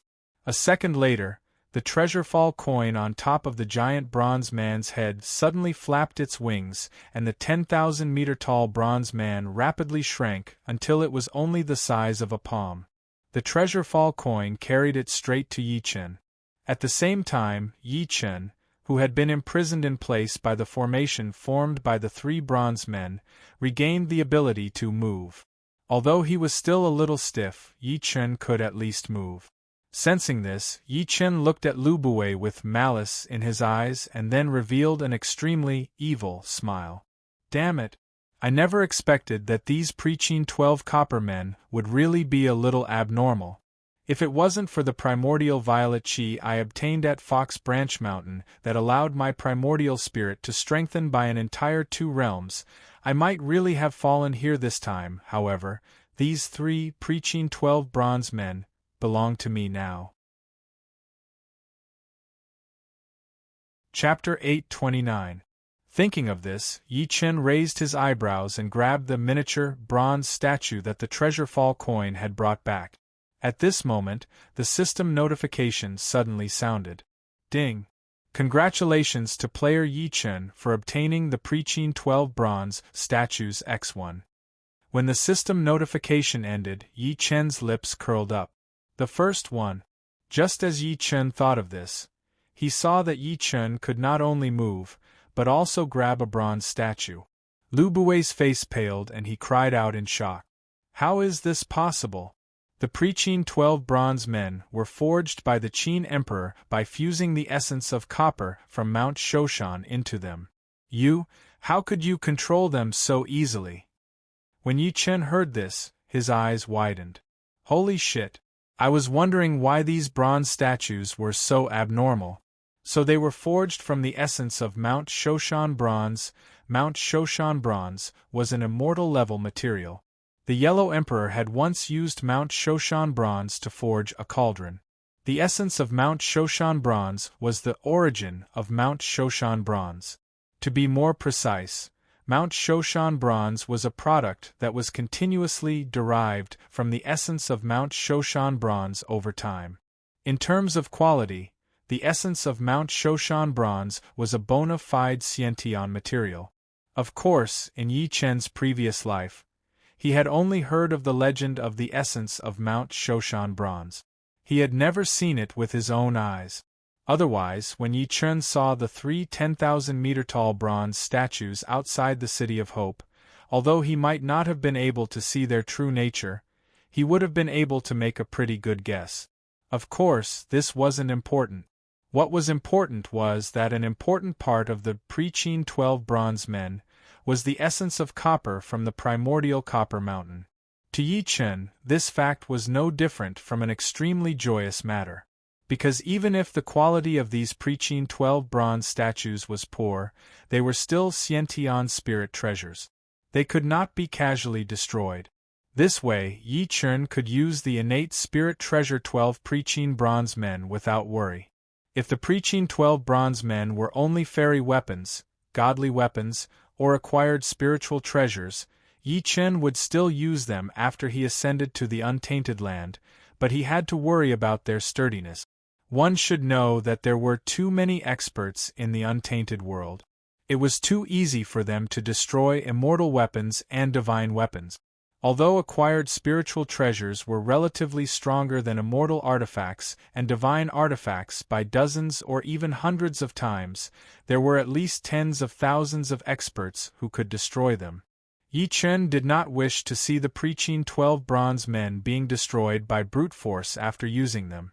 Then, the city-protecting array formation would be broken. Therefore, Yi Chen was very happy and excited about the fact that the pre-Qin 12 bronze men were Xiantian spirit treasures.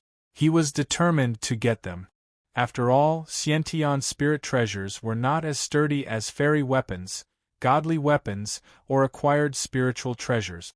Ordinary connate cardinal treasures could not even dream of destroying connate spirit treasures, and connate cardinal treasures were rare in the untainted land. Otherwise, Yi Chen would not be so happy. As for the place where Yi Chen used the pre-Qin 12 bronze men, it was undoubtedly the reincarnation immortal city. Yi Chen's reincarnation immortal city was still not protected by an array formation until now. If Yi Chen could collect all the pre-Qin 12 bronze men, Yi Chen would immediately obtain a super-powerful city-protecting array formation. In this way, Yi Chen's reincarnation immortal city or reincarnation immortal city would be so strong that even golden immortals would feel powerless, or even afraid of it. Damn, who would have thought that chasing Lu Bue would reap such a huge reward?